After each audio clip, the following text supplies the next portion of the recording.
उपमश्रवस्तमं ज्येष्ठराजं ब्रह्मणस्पत नः शृण्वन्नोतिभिस्सीदसादनं प्रणो देवी सरस्वती वाजेभिर्वाजिनीवती धीनामविद्र्यवतु। गणेशाय नमः, सरस्वत्यै नमः, श्रीगुरुभ्यो नमः। हरिः ఓం. స్వామి, మేమందరం కూడా విశేషమైనటువంటి కార్యసిద్ధి కోసం ఈ సుందరాకాండ పారాయణం చేయటం ద్వారా మాకు మానసికమైనటువంటి, బుద్ధిపరమైనటువంటి, ఆత్మపరమైనటువంటి అనేక రకాలైనటువంటి ధైర్యంతో కూడినటువంటి జీవితాన్ని ఇస్తామనేటటువంటి ఉద్దేశంతో ఈ సుందరాకాండ కార్యక్రమాన్ని మేము ప్రారంభించుకోబోతున్నాం. స్వామి, మీ దయతో ఈ చక్కటి కార్యక్రమాన్ని చక్కగా నడిపించమని ప్రార్థిస్తూ, విశేష కార్యసిద్ధి మంత్రాలను ముందుగా పఠిస్తూ మేము ఈ కార్యక్రమంలోకి వెళ్ళబోతున్నాం. అందరూ కూడా చక్కగా 16వ పేజీలో ఉన్నటువంటి విశేష కార్యసిద్ధి మంత్రాలన్నింటినీ చదువుకుందామండి. ఆపదామపహర్తారం దాతారం సర్వసంపదాం లోకాభిరామం శ్రీరామం భూయో భూయో నమామ్యహం.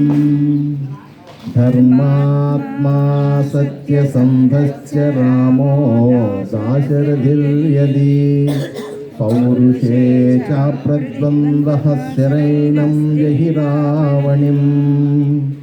తదన్న సంపొందురమంత్రవర్ణ శుచిస్మిత పద్మపలాశలోచనం ద్రక్ష్యే తదార్యావదనం కదా స్వహం ప్రసన్నతారాధిపతుల్యదర్శనం.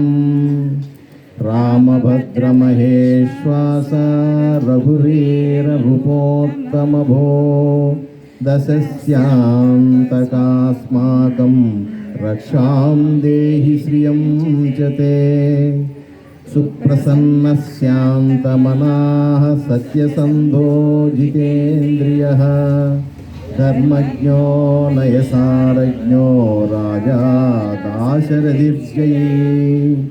సర్వాన్ లోకాన్ సుసంహృత్య సంభూతాన్ సచరాచరాన్ పునరేవ తథా స్రష్టుం శక్తో రామో మహాయశాః. సకృదేవ ప్రపన్నాయ తవాస్మీతి చ యాచతే అభయం సర్వభూతేభ్యో దదామ్యేతద్వ్రతం మమ. ఇంద్రకర్మా మహేంద్రస్త్వం పద్మనాభోరణాంతకృత్ శరణ్యం శరణం చ త్వాం ఆహుర్దివ్యా మహర్షయః. నమోస్తు రామాయ సలక్ష్మణాయ దేవ్యై చ తస్యై జనకాత్మజాయై. నమోస్తు రుద్రేంద్రయమానివేభ్యో నమోస్తు చంద్రార్కమరుద్గణేభ్యః. ఈ రకంగా శత్రువులపై విజయం సాధించాలంటే ఒక మంత్రం, పోయిన వస్తువులు లభించడానికి ఒక మంత్రం, దీర్ఘరోగాలు నయమవటానికి, సిరి సంపదలు కలగటానికి ఒక మంత్రం, సర్వసిద్ధి కార్యానికి ఒక మంత్రం, దుష్కర కార్యసిద్ధికి భగవంతుని శరణం వేడటానికి ఒక మంత్రం, లేక ప్రారంభించినటువంటి కార్యక్రమం సఫలమవుటకు ఈ మంత్రాలన్నీ కూడా సుందరాకాండలో 16వ పేజీలో మనకి పెద్దలు చెప్పారు. ఈ విధంగా మనం సుందరాకాండ కార్యక్రమాన్ని మొదలుపెట్టుకోబోతున్నాం. ఈ మొదటి సర్గలో ఫస్ట్ పేజీలో ఉన్నటువంటి ఈ 8 శ్లోకాలు కూడా చక్కగా పారాయణ.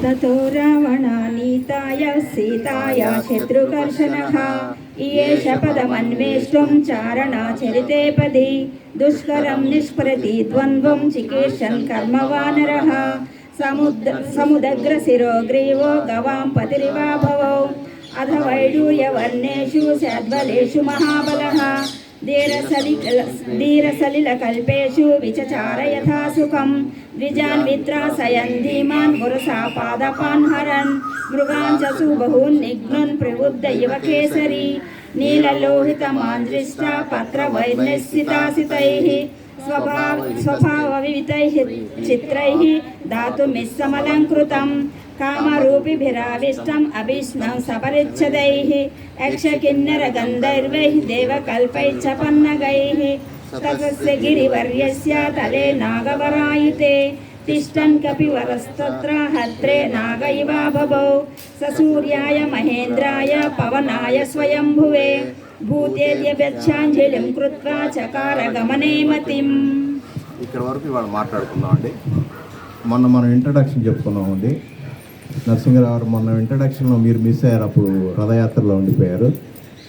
వాస్తవానికి రామాయణం బాలకాండ దగ్గర నుంచి అరణ్యకాండ వరకు కిష్కింధకాండ, ఇలాగ యుద్ధకాండ, ఆ మధ్యలో ఈ సుందరకాండ, ఇట్లా కాండలు అంటే విభాగాలుగా రామాయణం రచించడం జరిగింది. ఆ మహానుభావుడైనటువంటి వాల్మీకి మనకి ఈ రామాయణాన్ని ఆది గ్రంథంగా మనకిచ్చారు. ఇది ఎప్పుడో త్రేతాయుగ కాలం నాటి ఆ మహానుభావుడైనటువంటి ఆ వాల్మీకి మనకి ఈ రామాయణాన్ని రచించడానికి ఆయనకి చాలా గొప్ప ఇన్స్పిరేషనే దొరికింది. ఆయన నారద మహానుభావుడు చెప్పినటువంటి విషయాన్ని ఆలకించి ఆ దారి దోపిడీ దొంగ వాస్తవానికి వాల్మీకి అటువంటి స్థితి నుంచి జ్ఞానస్థితికి వెళ్ళి చక్కగా ఆయన మహర్షిలా తయారైన తర్వాత ఆయన జ్ఞానబోధ చేస్తూ ఉండగా రెండు క్రౌంచ పక్షులు బోయవాడు వేసినటువంటి వేటకి ఆ ఒక మగపక్షి కింద పడి నేలకూలి అది గిలగిలా కొట్టుకుంటా ఉంటే ఆడపక్షి చూసి దాని చుట్టూ తిరుగుతూ దానికి శోకంగా అది ఏడుస్తూ ఉన్నటువంటి తీరుని గమనించినటువంటి మహర్షి చాలా దుఃఖితుడవుతాడు. ఆ విపరీతమైనటువంటి ఆ బాధ ఏ పక్షి అయితే అనుభవిస్తుందో అదంతా కూడా ఈయన కూడా అనుభవిస్తున్నాడు. ఇది సహజంగా ఏంటంటే హృదయంలో ఆ ద్రవ్యత, ఆ హృదయంలో ఆ మెత్తదనం ఉన్నవాళ్ళు ప్రతివాడికి కూడా ఇతరుల యొక్క బాధను చూసి వీడు కూడా చెల్లించలేనటువంటి స్థితి కడతారు. అది ఆ హృదయ పవిత్రతను బట్టి ఉంటుంది. చూసారా, అటువంటి కండిషన్లో మీకు వచ్చినటువంటి ఈ దుఃఖాన్ని, ఈ శోకాన్ని శ్లోకంగా మార్చు మహర్షి, ఈ శోకాన్ని శ్లోకంగా మార్చు మహర్షి అని దివ్యవాణి చెప్తే అప్పుడు ఈ దుఃఖాన్ని ఈ మానవులకు కూడా జరుగుతూ ఉంటాయి కదా, ఇలాంటి చావు పుట్టుకులు, ఇలాగే కష్ట నష్టాలు, మరి పుట్టిన దగ్గర నుంచి పోయేంత వరకు మధ్యలో జరిగేటటువంటి అనేక రకాలైనటువంటి అవమానాలు, అనేక రకాలైనటువంటి సుఖాలు, ఈ రకాలైనవి జరుగుతూ ఉంటాయి కదా. ఇది మనం ఒక కావ్యంగా రాయాలి అని చెప్పేసి, ఎవరి కావ్యంగా రాయాలని చెప్పేసి తలుచుకుంటే అప్పటికే జరిగిపోయినటువంటి రామాయణం, ఇది జరిగిన తర్వాత రాముల వారి చరిత్ర అంతా కూడా సీతమ్మవారు పడినటువంటి యాతనలన్నీ, ఆ సీతమ్మవారు పడినటువంటి కష్టాలన్నీ, వీటన్నిటినీ ఏ విధంగా మనుషులుగా జన్మించి అవతార పురుషులు చక్కగా దాన్ని సాల్వ్ చేసుకోగలిగారు, ఎంత ఓపికగా సాల్వ్ చేసుకోగలిగారు. అట్లాగే మనకు వచ్చినటువంటి కష్ట నష్టాలను కూడా మనం ఎంత ఓపికగా సాల్వ్ చేసుకోవాలి అనేది మనకు నేర్పడానికే ఈ రామ ఆయనం అంటే రాముని యొక్క నడక, ఆయన యొక్క ప్రయాణమే మన జీవితం, ఆయన జీవితమే మన జీవితం. ఆయన పరిపూర్ణమైనటువంటి అవతారం అయినప్పటికీ ఎక్కడా కూడా ఆయన అవతార తత్వం పాటిస్తూ ఉన్నాడే కానీ నేను అవతార పురుషుడిని నేను చెప్పుకోకుండా ఒక మనిషి, సామాన్యమైనటువంటి మనిషిలాగానే సంచరిస్తూ అనేక ధర్మబోధలు చేసినటువంటి, ధర్మ మార్గాన్ని చూపినటువంటి రామాయణం మనకు ఆదర్శం. అటువంటి రామాయణ గ్రంథంలో ఒక 5-6 పార్ట్లు 7-8 విభాగాలు ఉంటే అందులో ఈ సుందరాకాండ అనేటటువంటి పార్ట్ ఒకటి. ఈ సుందరాకాండ ఎప్పటి నుంచి స్టార్ట్ అవుతుంది అని అంటే రామాయణంలో ఆంజనేయ స్వామి రాముల వారు కలిసిన తర్వాత ఇక అక్కడి నుంచి వీళ్ళదే ఉంటుంది. అంటే దాదాపు హాఫ్ ఆఫ్ పార్ట్ అసలు రామాయణం దగ్గర నుంచి ఆంజనేయుల వారికి రాముడికి సంబంధం లేదు. ఎప్పుడైతే ఆ సుగ్రీవుడు ఆ కొండ మీద కూర్చుని ఉండగా వాలి చంపేస్తాడేమో అని చెప్పి, వాళ్ళ అన్నగారు చంపేస్తాడేమో అని చెప్పేసి ఆ కొండ మీద కూర్చుని ఉండగా వీళ్ళు సీత అంటే ఎత్తుక్కుంటా ఎక్కడో ఉత్తరప్రదేశ్లో తప్పిపోయినటువంటి వాళ్ళ భార్యని ఎత్తుక్కుంటా వాస్తవానికి మధ్యప్రదేశ్ మీద ఉండగా, మహారాష్ట్ర మీద ఉండగా, ఆంధ్ర బోర్డర్ని టచ్ చేసుకుంటూ అలా కర్ణాటక ఆ ప్రాంతానికి వెళ్ళి ఆ దక్షిణ ప్రాంతంలో వెతుకుతూ ఉండగా ఈ విషయాన్ని ఎక్కడో కొండ మీద కూర్చున్నటువంటి ఆ సుగ్రీవుడికి వానరాలు, సుగ్రీవుడికి సంబంధించినటువంటి స్టాఫ్ అంతా ఉండి అక్కడ అందులో ముఖ్యమైనటువంటి వారు హనుమంతుల వారు. సుగ్రీవుడు కొలువులో ఒక మినిస్టర్ ఆయన. చూసారా, నేను చూస్తాను, అసలు ఎవరో ఆగంతుకుల్లాగా ఉన్నారు హనుమ, నాకు చాలా భయంగా ఉంది. వాలి మా అన్న చాలా బలవంతుడు, మాయా వేషాలు కలిగినటువంటి వాడు, ఇదేదో మానవాకారంలో వచ్చి నన్ను ఏదో ఆకర్షించి కొండకు దించుతాడు, కొండ దించితే నన్ను చంపేస్తాడు. అంటే కొండ మీదకి వాలి వెళ్ళకపోవడానికి కారణం ఏంటంటే వాలికి ఒక శాపం ఉండటం వలన ఆ కొండ ఎక్కలైపోయాడు. చూసారా, ఆ విధంగా భయపడుతున్నటువంటి హనుమంతుడు వారికి చెప్తే నేనున్నాను, ఐఆమ్ హియర్, డోంట్ ఫియర్ అని చెప్పేసి ఆయన కిందకి నడుచుకుంటూ వెళ్ళి, మహానుభావ మీరెవరిని కనుక్కుని ఆ రాముల వారి యొక్క బాధనంతా విని అర్థం చేసుకుని ఆయనకి ధైర్యం చెప్పి, రాముల వారికి ధైర్యం చెప్పి, మా సుగ్రీవుల వారు కూడా ఇదే సమస్యతో బాధపడుతున్నాడు, ఎవరైతే భార్యను పోగొట్టుకుని మీరు విలపిస్తున్నారో అలాగే అదే కండిషన్లో మా రాజుగారు కూడా ఉన్నారు. అంటే ఇద్దరు సమస్యలు ఒకటే అయితే మీ ఇద్దరు ఫ్రెండ్స్ అవుతారని నాకు బాగా గట్టి నమ్మకం. ఒకరికొకరు హెల్ప్ చేసుకుంటానికి కూడా మీరు చక్కగా స్ట్రాంగ్గా నిలబడతారని నా గొప్ప నమ్మకం. చూసారా ఎంత అబ్జర్వేషనో, ఆంజనేయులు వారి అబ్జర్వేషన్ చూడండి.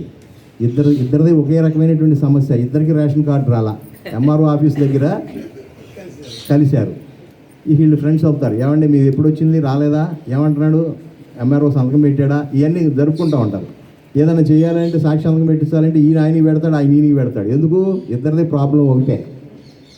అంటే జనరల్గా మాట్లాడితే మనకు అర్థం అవుతుంది, లేదా కథను కథగా తీసుకుంటే దాన్ని కొండెక్కి కూర్చుంటాం. అందుకని నేను జనరల్గా మాట్లాడుతుంటాను. ఆ రకమైనటువంటి ఇద్దరు సమస్యలతో ఉన్నారు, ఒకే సమస్యతో ఉన్నారు. కాబట్టి మీ సమస్య ఇది సాల్వ్ అవడానికి ఆస్కారం ఉన్నది. మీరు నన్ను నమ్మండి. మా రాజావారి పైన ఉన్నారు, కొండపైన.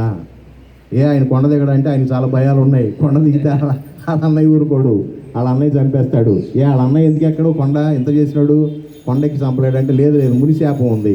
ఆ కొండ మీద కనుక వాలి వస్తే 1000 ఒక్కలవుతాయి తల అని చెప్పి శాపం ఉండబట్టి వాళ్ళ అన్నగారు పైకి ఎక్కట్లేదు. అందుకని మా రాజుగారు పైనే ఉన్నాడు, లేకపోతే ఆయనే వచ్చేవారు. చెప్పడంలో కూడా నేర్చుకోండి.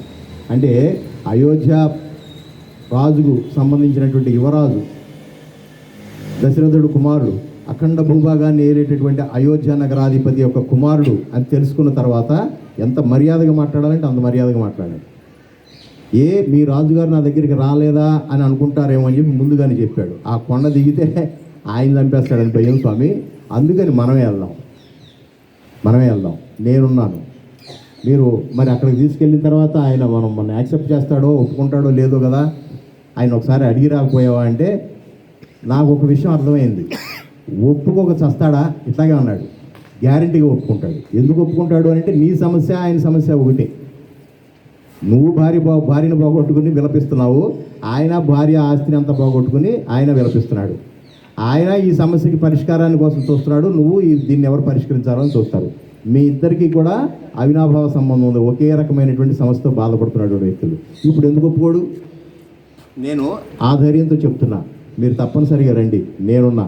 అంటే రాజులకు ఒక రకమైనటువంటి, ఎవరైనా సరే వాళ్ళు పిలవలేదు కదా భోజనానికి ఏం వెళ్తాం, జనరల్గా మన బయటాడు మన స్థాయిలో మనం ఆలోచిస్తాం కదా, పిలిస్తే మనం వెళ్ళొచ్చు కానీ పిలవకుండా భోజనానికి ఎట్లా రారా బాబాయ్ నా బండి ఎక్కువ అక్కడ సరదాగా వెళ్దాం మా ఫ్రెండ్ ఫంక్షన్ అంటే నన్ను పిలవలేదు కదా నేను తెలియదు కదా అంటాం కదా. అట్లాగే రాముల వారు సందేహిస్తున్నాడు, రాముల వారు ఆ సుగ్రీవుడి దగ్గరికి వెళ్ళటానికి సందేహిస్తున్నాడు. ఎందుకు అని అంటే నేనెవరో తెలియదు ఆయనకి, ఆయన నన్ను యాక్సెప్ట్ చేస్తాడో లేదో. అప్పుడు నచ్చజెప్పేటటువంటి మధ్యవర్తి కావాలి. నీ ఇష్టం, నువ్వు ఎక్కపోతే నీ దారి నువ్వు అన్నాడు అనుకో, రామాయణం లేదు అక్కడ. చూసావా, నీకు అంత ప్రెస్టేజ్ అయితే ఆయన పిలవాలి, రావాలి, వచ్చినాక మేము ఇద్దరం కలవాలి, అప్పుడు నా మాటలు వినాలి అని కనుక నువ్వు కూర్చుంటే ఆయన దిగడు, నువ్వు ఇక్కడే ఉంటావు. చాలా సమస్యలకు ఇదే కారణం. మధ్యవర్తి సరైనటువంటి వాడు లేకపోతే ఇలాగే ఉంటుంది. మధ్యవర్తి అన్నవాడు ఇదిగో ఏ బ్రిడ్జ్ బిట్వీన్ ప్రాబ్లమ్స్, రెండు సమస్యలకి మధ్య ప్రాబ్లమ్స్కి మధ్య ఒక బ్రిడ్జ్ లాగా ఉండాలి. ఆ సమస్యని నీ దగ్గరికి తీసుకొచ్చి చెప్పాము అని అంటే నా వంతుగా నేనేం చేయాలి, ఇది వాళ్ళ సమాజంలో లోపించింది, ఇది చాలా వరకు లోపించింది. చాలా విషయాలు, కుటుంబ విషయాలు కూడా వాళ్ళు చూసుకుంటారులే, నువ్వు ఆగవయా, అన్నదమ్ముల మధ్య సమస్య అయినా సరే అది కాదే చాలా అన్యాయంగా ప్రవర్తిస్తున్నారు వాడి పట్ల. మనం ఉన్నాం, ఊళ్ళో ఉన్నాం, బాగోదు. ఎలా ఉండవయా, నీకేమైనా చెప్పాడా, మీ తమ్ముడు నీకేమైనా చెప్పాడా, ఆగిపో అని హోమ్ డిపార్ట్మెంట్ అంటుందా లేదా?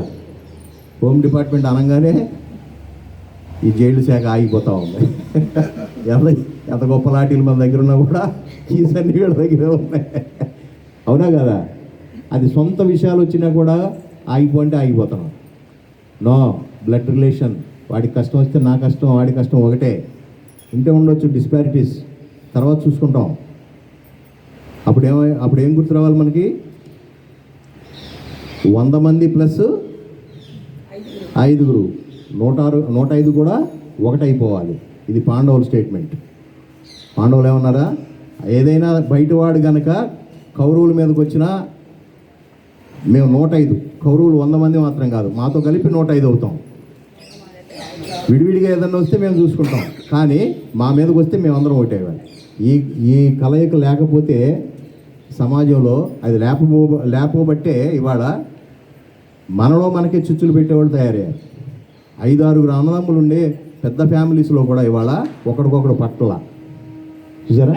ఎవరన్నా మేనమామకి ఏదైనా సమస్య చెప్పామంటే మేనమామ చక్కగా వండి వార్చుతాడు ఆ సమస్యని. చూసారా? అది కూర్చుని చక్కగా సెటిల్ చేసే మేనమామలు కరువు అయిపోయారు ఇవాళ. చూసారా? అలాగే పెదనాన్నకి చెప్పామనుకో ఇంకా ఆడుకుంటాడు. అట్లా తయారైపోయారు. కాబట్టి ఆ విషయానికి వచ్చేటప్పటికి అక్కడే అసలు హనుమంతుల వారి బుద్ధి ఏంటో మనకు అర్థం అవ్వాలి. నచ్చ చెప్పాడు రాములు వారికి, అయ్యా డోంట్ వరీ, మీ సమస్య ఆయన సమస్య ఒకటే, నేను తీసుకెళ్తాను. ఎందుకు ఒప్పుకుంటాడు, చచ్చినట్టు ఒప్పుకుంటాడు. నీ అవసరం ఆయనకుంది, ఆయన అవసరం నీకుంది. కాబట్టి ఆ రకంగా సుగ్రీవుడితో చెలిమి చేయించాడు రాములు వారిని మహానుభావుడు. అక్కడి నుంచి రామాయణం కదులుతుంది. అక్కడి నుంచి స్టార్ట్ అయినటువంటి సుందరాకాండ ఎగిరి ఆ అవతల ఉన్నటువంటి లంకా నగరానికి వెళ్ళి సీతమ్మ వారిని తీసుకొచ్చే క్రమంలో అక్కడ ఆ లంకా నగరాన్ని అంతా కూడా స్మాష్ చేసేసి చివరికి అమ్మవారిని అయ్యవారిని అక్కడి నుంచి తీసుకొచ్చి ఆ అయోధ్య నగరానికి తీసుకొచ్చి పట్టాభిషేకం చేసేంత వరకు ఈ రామాయణంలో హాఫ్ పార్ట్ పైనే ఆంజనేయుల వారి గారి పాత్ర ఉంటుంది. అందులో కొద్ది పాత్ర ఈ సుందరాకాండ. దానిలో మొట్టమొదటి సర్గలో మరి మన వాళ్ళు చదివిన దాని ప్రకారం తతో రవణీతాయా సీతాయాశ్చత్రుకర్మణః ఈయేష పదమన్వేష్టుం చారణాచరితే పది దుష్కరం నిష్ప్రతిద్వంద్వం చికీర్షన్ కర్మవానరః సముద్రశిరోగ్రీవో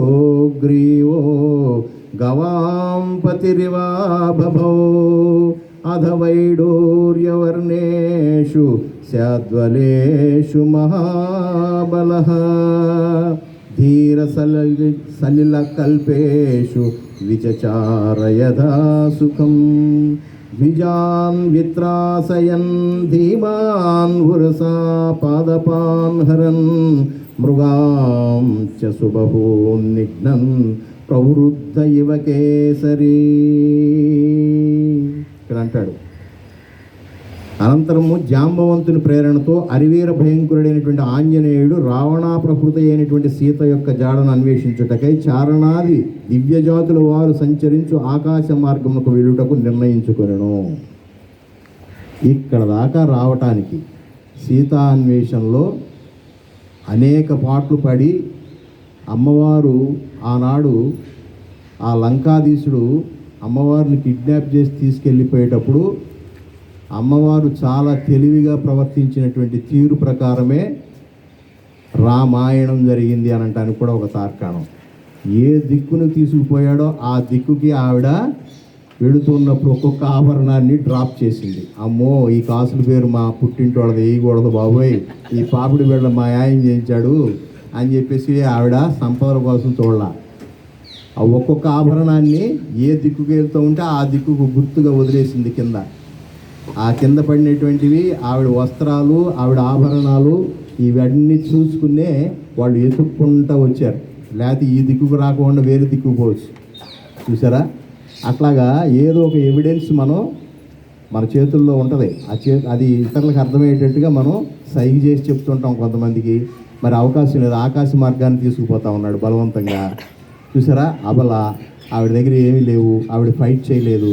బట్ ఆవిడ దగ్గర ఉన్నటువంటి నగలు మాత్రం చక్కగా ఎక్కడైతే ల్యాండ్ ఉందో, ఎక్కడైతే విశాలమైనటువంటి ప్లేస్ ఉందో, లేదా ఎక్కడైతే ఆశ్రమాలు, ఎక్కడెక్కడైతే పైనుంచి వెళుతూ కింద చూసిన ఆశ్రమం ఉంది, ఆ ఆశ్రమం దగ్గర డ్రాప్ చేసింది. చూసారా, ఎందుకంటే ఆ ప్లేస్లన్నీ కూడా అమ్మవారికి తెలుసు. భూజాత, భూమి మీద పుట్టింది, పైగా అరణ్యాల్లో పెరిగింది. జనక మహారాజు యొక్క కూతురు. జనక మహారాజు అంటే రాజర్షి, రాజుల్లోనే ఋషి. చూసారా, గొప్పవాడు, చాలా గొప్పవాడు. రాజుల్లో ఋషిగా ఎదగటం అంటే సామాన్యమైనటువంటి విషయం కాదు. రాజుగా ఉంటూనే ఋషి జీవితాన్ని గడిపినటువంటి మహానుభావుడు. స్వయంగా వ్యవసాయం చేసేటటువంటి అలవాటు ఉన్నటువంటి రాజుల్లో ఎవరైనా ఉన్నారంటే జనక మహారాజు. జనక మహారాజు వ్యవసాయం, అమ్మవారు సీతాదేవి ఏమో భూమి నుంచి పుట్టింది. వాళ్ళిద్దరికి కాంబినేషన్తో వ్యవసాయాన్ని అత్యద్భుతంగా ఆ రోజుల్లోనే మోడర్న్గా పండించినటువంటి గొప్ప వ్యవసాయదారులు ఎవరున్నారంటే సీతాదేవి, అలాగే జనక మహారాజు. ఇవాళ డ్రిప్ ఇరిగేషన్ అంటున్నాం మనం. అంటే నీళ్లు లేక పైపుల ద్వారా డ్రాప్ బై డ్రాప్ ఆ వేర్ల మీద తక్కువ నీటితో ఎక్కువ వ్యవసాయం చేయటం ఎలా అని ఇప్పుడు సైంటిస్టులు కనుక్కున్నదల్లా ఆ రోజున రామాయణంలో ఒక చోట చదివితే ఆశ్చర్యపోయింది. ఇది జనక మహారాజు ప్లస్ సీత అమ్మవారు కలిసి చేసినటువంటి వ్యవసాయం. డ్రిప్ ఇరిగేషన్ ఆ రోజుల్లోనే పెట్టారు. అతి తక్కువ నీటితో ఎట్లా వ్యవసాయం చేయాలి అనేటటువంటిది వాళ్ళిద్దరికీ తెలుసు. ఇంకొక ఆశ్చర్యకరమైనటువంటి విషయం ఏంటంటే, ఈ సంపద కలిగినటువంటి అయోధ్య నగరానికి, అయోధ్య రాజు అయినటువంటి దశరథుడికి అతి సంపదలు ఉన్నా కూడా అతి సామాన్యమైనటువంటి జీవితం, నేచర్కి చాలా దగ్గరగా బ్రతికేటటువంటి ఆ జనక మహారాజుకి వియంకులు కదా వీళ్ళిద్దరూ. వీళ్ళ దగ్గర సంపదలు ఉన్నాయి. ఇది మోడర్న్ టెక్నాలజీతో కూడినటువంటి వారు. అప్పటికే ఆయిల్ ఇంజిన్లు, వ్యవహారాలు గట్రా ఇవన్నీ ఇక్కడ కొంచెం టెక్నాలజీ ఉంది అయోధ్యలో. కానీ ఎంత టెక్నాలజీ ఉన్నా భూమికి దగ్గరగా బ్రతకాలి, మనిషి ఎప్పుడు కూడా భూమికి టచ్ చేసుకుంటూ ఉండాలి అని కాలికి చెప్పులు లేకుండా నడిచేటటువంటి సాంప్రదాయం ఏదన్నా ఉందని అంటే ఆ రోజు జనక మహర్షి కూడా చెప్పులు లేకుండా వ్యవసాయ క్షేత్రంలో దిగేవాడట. చెప్పులు పక్కన పడేసి వ్యవసాయ క్షేత్రానికి దండం పెట్టి భూమాత ఆ నాగలు పట్టుకుని దున్నేవాడట. చూసారా, అటువంటి చాలా సనాతనమైనటువంటి భావాలు కలిగినటువంటి వాడు జనక మహర్షి. ఆయన కూతురుగా ఆయన దగ్గర అన్నీ నేర్చుకున్నటువంటి మాతగా భూమికి సంబంధించినటువంటి విషయాలన్నీ కూడా ఏ కాలంలో ఏ విత్తనం వేయాలని సీతాదేవికి తెలిసినట్టు విధంగా ఎవరికి తెలియదట. మీరు ఆశ్చర్యకరమైనటువంటి విషయం ఏంటంటే, అయోధ్య నగరాన్ని పరిపాలించేటటువంటి దశరథుడు ఎప్పుడైతే 3 కోరికలు కోరుకోమని ఏనాడో ఆ కైకేయి మాతకి చెబితే, ఆ కైకేయి మాత కరెక్ట్గా రేపు స్వామికి పట్టాభిషేకం అనగా ఆ 3 కోరికలు కోరి ఈయన పట్టాభిషేకాన్ని ఆపేసి 14 సంవత్సరాలు అరణ్యవాసానికి పంపించింది. ఏంటి, ఏమన్నా కోపమా? ఏమన్నా రామచంద్ర ప్రభు 14 సంవత్సరాలు శిక్ష అనుభవించాలని ఏమన్నా అంత దారుణమైనటువంటి ఏమైనా నష్టం ఏమన్నా కైకేయికి చేశాడా అని అంటే ఇందులో ఒక సీక్రెట్ ఉందట, పెద్దలు చెప్తారు. ఆనాడు 14 సంవత్సరాల పాటు ఒక వ్యక్తి కనపడకోకుండా రాజ్యానికి బయట ఉంటే కనుక ఆ వ్యక్తి మళ్ళీ రాజ్యంలోకి వచ్చినా కూడా రాజ్యం చేయడానికి అవకాశం ఉండదు. ఇవాళ కూడా ఒక లా ఉంది, 11 సంవత్సరాల పాటు పోలీస్ స్టేషన్లో మిస్సింగ్ కేసు కనుక నమోదయ్యి ఒక వ్యక్తి కనపడలేదండి అని చెప్పి మిస్సింగ్ కేసు నమోదైతే 11 సంవత్సరాల పాటు వాళ్ళు వెతికిన తర్వాత మాకు కనపడలేదు అని అంటే చనిపోయిన వాడితో సమానంగా భావించి అతనికి సంబంధించిన ఆస్తిపాస్తులన్నీ, అతనికి సంబంధించినటువంటి వాళ్ళు దాయాదులన్నీ పంచుకోవచ్చు. అంటే వెయిటింగ్ పీరియడ్ అంతా 11 సంవత్సరాలు. ఆనాడు త్రేతాయుగంలో వెయిటింగ్ పీరియడ్ అంతా 14 సంవత్సరాలు. అందుకు కోరింది భరతుడికి, మా అబ్బాయికి ఇవ్వండి రాజ్యాధికారాన్ని. పెద్దోడు లేదు, చిన్నోడు లేదు, నాకు పెద్దోడు వీడు, మొట్టమొదటి భార్య కొడుకు రాములు వారు, నేను భార్యనే కదా, నా కొడుకుకి ఇవ్వండి అని అంటాం. అంతవరకు ఓకే. నా కొడుకు రాజ్యం ఇవ్వమని కోరటంతో పాటు 14 సంవత్సరాల అరణ్యవాసం ఎందుకు కోరింది? దాని కడుపులో కక్ష ఉందా అంటే కాదు, ఈ టెక్నికాలిటీస్ ఉన్నాయి. 14 సంవత్సరాల లోపల మళ్ళీ ఈయన అయోధ్యలో ఉంటే కనుక మళ్ళీ ప్రజల్లో రెవల్యూషన్ వస్తుంది. మీ అబ్బాయికి ఎలా ఇస్తారు పెద్దవాడు ఉండగా అంటారు. ఇప్పుడు అంటానికి లేదు. ఈయన ఇచ్చాడు కదా ఆర్డర్, వెళ్ళిపోవచ్చు 14 సంవత్సరాలని. ఇంకా 14 సంవత్సరాలు అడవుల్లో ఉంటాడు కాబట్టి మాట్లాడే పని లేదు. ఎంత తెలివిగా వేస్తారో చూడండి. చూసారా, రామాయణం జరగడానికి 3 స్త్రీలు కారణం అని చెప్తారు. 1 సీతామాత, ఆవిడ లేకపోతే అసలు రామాయణం లేదు. 2 ఈ కైకేయి. 3 కైకేయికి సలహా ఇచ్చినటువంటి మందర. ఈ ముగ్గురు స్త్రీల వల్ల రామాయణం జరిగిందనేటటువంటి విషయం చెప్తారు. ఈ ముగ్గురు కీలకమైనటువంటి వ్యక్తులు. అసలు హీరోయిన్ ఇప్పుడు ఉండాలనుకోండి, సీతామాత ఉంటుంది అనుకోండి, కైకి కోరకపోతే ఈ కారణాలన్నీ జరిగేవి కాదు, ఈ అరణ్యాలకు రావాల్సినటువంటి అవసరం ఉండేది కాదు. చూసారా, ఈ అరణ్యాలకు రాకపోతే ఆయన వచ్చి ఈవిడ కిడ్నాప్ చేసే పరిస్థితి పెద్దగా ఉండేది కాదు. అట్లాగా ముగ్గురు స్త్రీలు కారణమయ్యారు. కాబట్టి స్త్రీలతో జాగ్రత్తగా ఉండాలని మీరు ఏమైనా అనుకుంటున్నారా? 3 కొప్పులు కలిస్తే ఇంత భయంకరంగా ఉంటుంది అనుకుంటున్నారా? చూసారా, అంటే ఈ చెప్పుడు మాటలు అనేటటువంటివి ఆనాటి నుంచి ఈనాటి వరకు చెవులో చేరి చెప్పేటటువంటి, వెనక్కి లాగేటటువంటిది లేదా ఆజ్యం పోసేటటువంటి తత్వం ఉన్నది. అలా అని చెప్పేసి నీ ఇంటెలిజెన్స్ ఏమైంది, నీ బుర్ర ఏమైంది?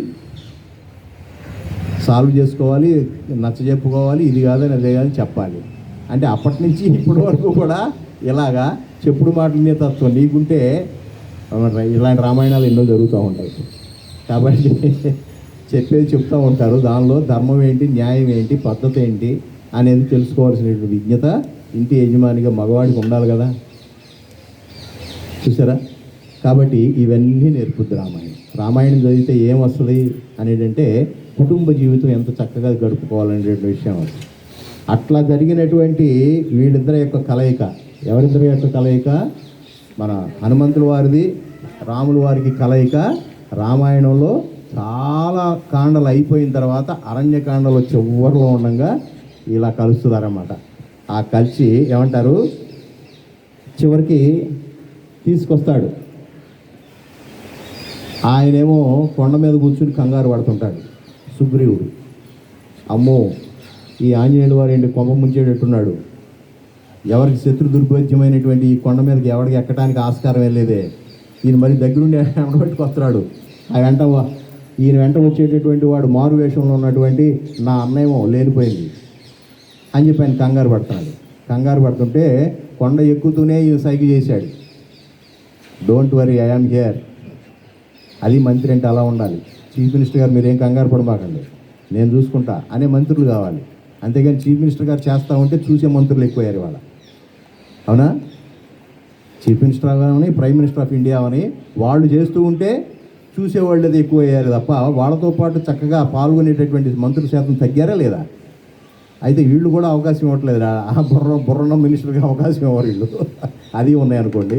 కానీ నేనున్నా, యూ డోంట్ వర్రీ. లేదు మీరు అనుకుంటున్నటువంటి ఆ వాలికి సంబంధించినటువంటి వ్యక్తులు కాదు అని చెప్పి మనసుతో మాట్లాడుతున్నాడంట. ఎవరితో? సుగ్రీవుడితో మాట్లాడుతున్నాడు. కింద కొండ ఎక్కుతూ ఉండగానే సుగ్రీవుడితో మనసుతో మాట్లాడుతున్నాడు. ఇదొక విద్య ఉంది, దాన్ని ఏదో అంటారు, టెలిపతినా ఏదో అంటారు, మైండ్ టు మైండ్. ఇక్కడే ఉండి ఎక్కడో ఉన్నటువంటి వ్యక్తితో మనసులో ఉన్నటువంటి భావాలతో మాట్లాడేటటువంటి ఒక ఏకాగ్రతతో కూడినటువంటి విద్యలు ఉన్నాయి ఆ రోజుల్లో. చూసారా, అదంతా ఏకాగ్రతకు సంబంధించిన విద్య. ఆ విద్య తెలిసినవాడు కాబట్టే సుగ్రీవుడితో మైండ్లోనే చెప్తున్నాడు, యూ డోంట్ వర్రీ, వచ్చేది నీలాంటి వాడే, నీలాంటి సమస్యలు ఉన్నటువంటి వాడే, నేను కంగారు పడాల్సినటువంటి అవసరం లేదు అని చెప్పి చెప్తూనే పైకి తీసుకెళ్ళాడు. తీసుకెళ్ళంగానే అప్పుడు వెంటనే అర్థం చేసుకున్నటువంటి సుగ్రీవుల వారు రాముల వారిని లక్ష్మణుని కూడా చక్కగా ఆహ్వానించి కూర్చోబెట్టి ఆతిథ్యం ఇచ్చి, అప్పటికే బక్క చిక్కిపోయినటువంటి శరీరంతో ఆ ఉత్తరప్రదేశ్లో తప్పిపోయినటువంటి ఆ దండకారణ్యం మొదటి భాగంలో తప్పిపోయినటువంటి సీతామాతను ఎత్తుక్కుంటూ నిద్రాహారాలు మాని సీత సీత సీత సీత అంటూ ఏడుస్తూ చివరికి దక్షిణాపథంలో ఉన్నటువంటి కర్ణాటకలో ఉన్నటువంటి ఇగో ఈ కిష్కింద అనేటటువంటి వనం దగ్గరలో ఉన్నటువంటి ఈ సుగ్రీవుడు కూర్చున్నటువంటి ఆ పర్వతం మీదకి అప్పుడు చేరాడు స్వామి. అక్కడ చేరిన తర్వాత ఆయన ఇచ్చినటువంటి ఆతిథ్యాన్ని స్వీకరించి ముందు వాళ్ళకి సపరేటు రాగానే ఏంటంటే ఏంటి సమస్య అని అడగకూడదు. రాగానే సమస్యలు చెప్పేటటువంటి పరిస్థితులు ఉన్నారో లేదో ముందు వాళ్ళకి రూమ్ అలాట్ చేయాలి,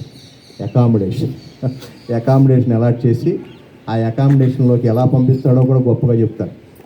చూసారా, అది భగవాన్ శ్రీ సత్యసాయిబాబా కూడా అప్పుడప్పుడు పాటిస్తూ ఉంటారు. అక్కడ మనం గమనించినప్పుడు కొన్ని సందర్భాల్లో చూస్తే ఎవరైనా అతిథి ఇంటికి వచ్చిన తర్వాత ఆ అతిథి కోసం ఏర్పాటు చేసినటువంటి అకామిడేషన్ ఆ రూమ్లోకి మనం వెళ్ళకూడదు. రండి, ఇది బాత్రూమ్, ఇది కిచెన్, నువ్వేం చెప్పకపోతే ఆయన అమాయకుడా, అట్లా ఏం కాదు. ఆయన ఎంతో దూరం నుంచి అలసటతో వస్తాడు.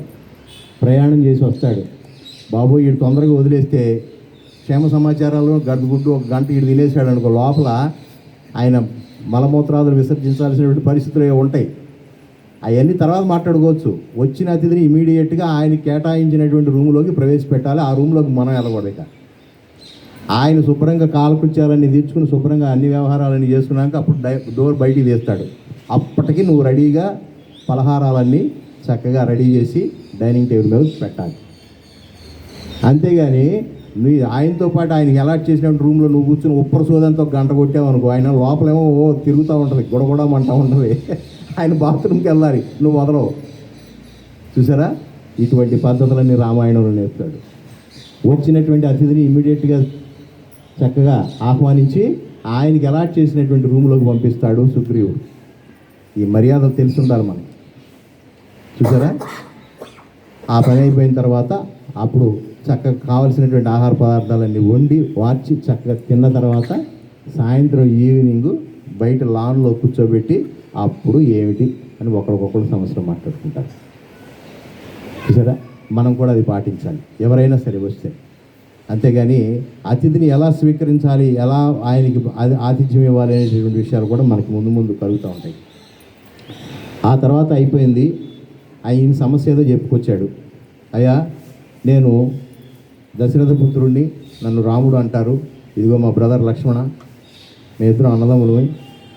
కొన్ని కారణాంతరాల వల్ల మేము అరణ్యవాసం చేయవలసి వచ్చింది. ఈ పరిస్థితుల్లో మరి నా భార్యని ఈ విధంగా ఒక వ్యక్తి, అప్పటికి కూడా వ్యక్తి తెలియదు, ఎవరు తీసుకెళ్ళిపోయారో తెలియదు, ఎట్లా తీసుకెళ్ళిపోయారో తెలియదు, తీసుకెళ్ళిపోయారు. మరి నువ్వు ఎట్లా వచ్చావయ్యా, ఇక్కడ దాకా ఎట్లా వచ్చావు, ఎక్కడ అయోధ్య నగరం, అక్కడి నుంచి ఇటు వచ్చావేంటి, అది నార్త్ ఇండియా, ఇది సౌత్ ఇండియా, నార్త్ నుంచి సౌత్కి ఎలా వచ్చావు అని అంటే అప్పుడు చెప్తాడు, ఇదిగో ఈ చూడమని పలానా చోట దొరికింది, ఆ తర్వాత ఎర్రటి వస్త్రం పలానా చోట దొరికింది, తర్వాత కాసులు పేరు పలానా చోట దొరికింది, కొమ్మలకు ఏలాడుతున్నాయి ఇవన్నీ. పైనుంచి ఆవిడ వదిలేస్తే అవి కొమ్మలకు ఏలాడుతూ ఉన్నాయి. ఈ రోజుల్లో అయితే ఎవడో కూడా పట్టుకుపోతారు, అప్పుడు ఎవరు పట్టుకుపోలేదే మరొక మొత్తానికి వాటిని పట్టుకుని వాటి ఆధారంగా ఆ మధ్యలో జటాయు అనేటటువంటి పక్షి చెప్పింది, ఇటు పోతా ఉంది, ఇటు తీసుకుపోతా ఉన్నాడు, వాడి పేరు రావణాసురుడు అంటారు, మేబీ అతనిది ఇటువైపే ఆయన రాజ్యం, దక్షిణాపథం వైపే అని చెప్పింది. అది చనిపోయింది, వాటి రెండు రెక్కలు నరికేశాడు. ఎంతో ఫైట్ చేసింది ఆ రోజున. ఆ వాయు వేగంతో తీసుకెళ్ళిపోతున్నటువంటి పుష్పక విమానంలో, ఆ పుష్పక విమానం కూడా సొంతది కాదు, కుబేరుడిది. అది కుబేరుడి దగ్గర నుంచి దొంగిలించాడు, ఆయన సొంతం కాదు. ఆయన దగ్గర ఉన్నటువంటి 185,000 మంది స్త్రీలు ఆయన సొంతం కాదు. అనేక రాజ్యాల నుంచి ఎవరైతే సుందరిమణులు ఉన్నారో వాళ్ళందరూ లాక్కుపోయారు. ఆయన వీక్నెస్ అది. వేదాంగాలు చదివినటువంటి మహానుభావుడు, పొద్దున్నే లేసేవాడు, 1,000,000 శివలింగాలకి అర్చన చేసేటువంటి మహానుభావుడు, చాలా జ్ఞానవంతుడు, మహిమాన్వితుడు. మరి అన్ని రకాలైన లక్షణాలు ఉన్నాయి. కైలాసం వెళ్ళాలంటే నో పర్మిషన్, ఆయన ఏం పర్మిషన్తో అవసరం లేదు, వీసా పాస్పోర్ట్లు ఏం అవసరం లేదు, డైరెక్ట్ కైలాసానికి చెప్పా పెట్టకుండా ఎప్పుడైనా వెళ్ళిపోయేటటువంటి వాళ్ళలో ఆ పార్వతీమాతతో పాటు సహా ఈ రావణాసుడికి అవకాశం ఉంది. అంత పాస్పోర్ట్ ఉందన్నమాట. ఆయన అన్నీ ఉన్నాయి. అవసరమైతే శివుడి మీద కోపం వస్తే ఆ కైలాసాన్ని పెగిలించడానికి భూ కైలాస సినిమా చూస్తే మీకు అర్థమవుతుంది. అంతటి గొప్పవాడు, సామాన్యుడు కాదు. కానీ ఇదిగో ఇటువంటి వీక్నెస్ ఉన్నది. ఆ వీక్నెస్తో చాలామంది స్త్రీలని చెరపట్టి ఆ రకంగా తీసుకుపోయాడు. కాబట్టి ఇలాగా తీసుకుపోయారు, ఇటువైపు వెళ్ళారనే ఉద్దేశంతో వెతుకుతూ వస్తూ ఉంటే హనుమంతుల వారు వచ్చి మమ్మల్ని కలుసుకున్నారు, మీ గురించి చెప్పారు, మేము వచ్చాం, ఇది సంగతి. అప్పుడు ఆయన విని, నాకు బాధ ఉంది, నా అన్న వాలి చాలా బలవంతుడు. ఎంత బలవంతుడు అంటే వాలి సామాన్యుడు కాదు. ఈ రావణాసుడు అనేవాడిని గిర్ర తిప్పి వదిలేస్తే 7 సముద్రాల తర్వాత పడ్డాడంట. ఇంకంత చూడండి, 7 సముద్రాల తర్వాత ఎగిరి పడ్డాడనమాట. అంత బలవంతుడు. వాలికి ఉన్నటువంటి గొప్ప వరం ఏంటంటే ఎదురుగా ఉన్నవాడు వాడి యొక్క బలవంతా ఆయన లాగేసుకుంటాడు. మీరు ఎంత గొప్ప బలవంతుడైనా సరే ఆయనకి వాలికి ఎదురుగుండా వస్తే మీ బలవంతా లాక్కునేటటువంటి ఒక విద్య ఉంది ఆయన దగ్గర, ఒక మంచి ఇది ఉందన్నమాట. చూసారా. కానీ ఆయనలో కూడా కొన్ని దుష్ట కార్యక్రమాలు ఇట్లాగే రావణాసురుడు వాళ్ళే లాగానే. తమ్ముడు సంపద కావాలంటే తీసుకోవచ్చు, సరే, ఆ రాజుల్లో ఆ కుట్లాట్లు అవన్నీ ఉంటాయి. రాజ్య విస్తరణ కోసం రకరకాల కుట్రలు ఉంటాయి. మరి తమ్ముడు భార్యను కూడా చేరపట్టి తీసుకుపోయాడు. వాడెంత దుర్మార్గుడో చూడండి. రావణాసురుడు కంటే దుర్మార్గుడులా ఉన్నాడు వీడు. నా భార్యతో పాటు నా సంపదనంతా హరించి వేశాడు. నేనేమీ చేయలేని పొజిషన్, నేను వెళ్ళి ఎదిరించే పొజిషన్లో లేను. ఎదిరిస్తే తుక్కుగా దాన్ని పంపించాడు. ఇక చావు బతుకు కోసం ఇక సస్తానరా ఇంకొక 2 నిమిషాలు ఆయన చేతిలో ఉండి నేను చచ్చిపోతాను అన్నప్పుడు పరిగెత్తుకుంటూ వచ్చి, ఇదిగో ఇప్పుడు గుర్తొచ్చింది, ఋషిముఖ పర్వతం ఎక్కి కూర్చున్నాను. ఋషిముఖ పర్వతం ఎక్కడైపోయాడు మీ అన్నయ్య అని అడిగాడు రాముడు.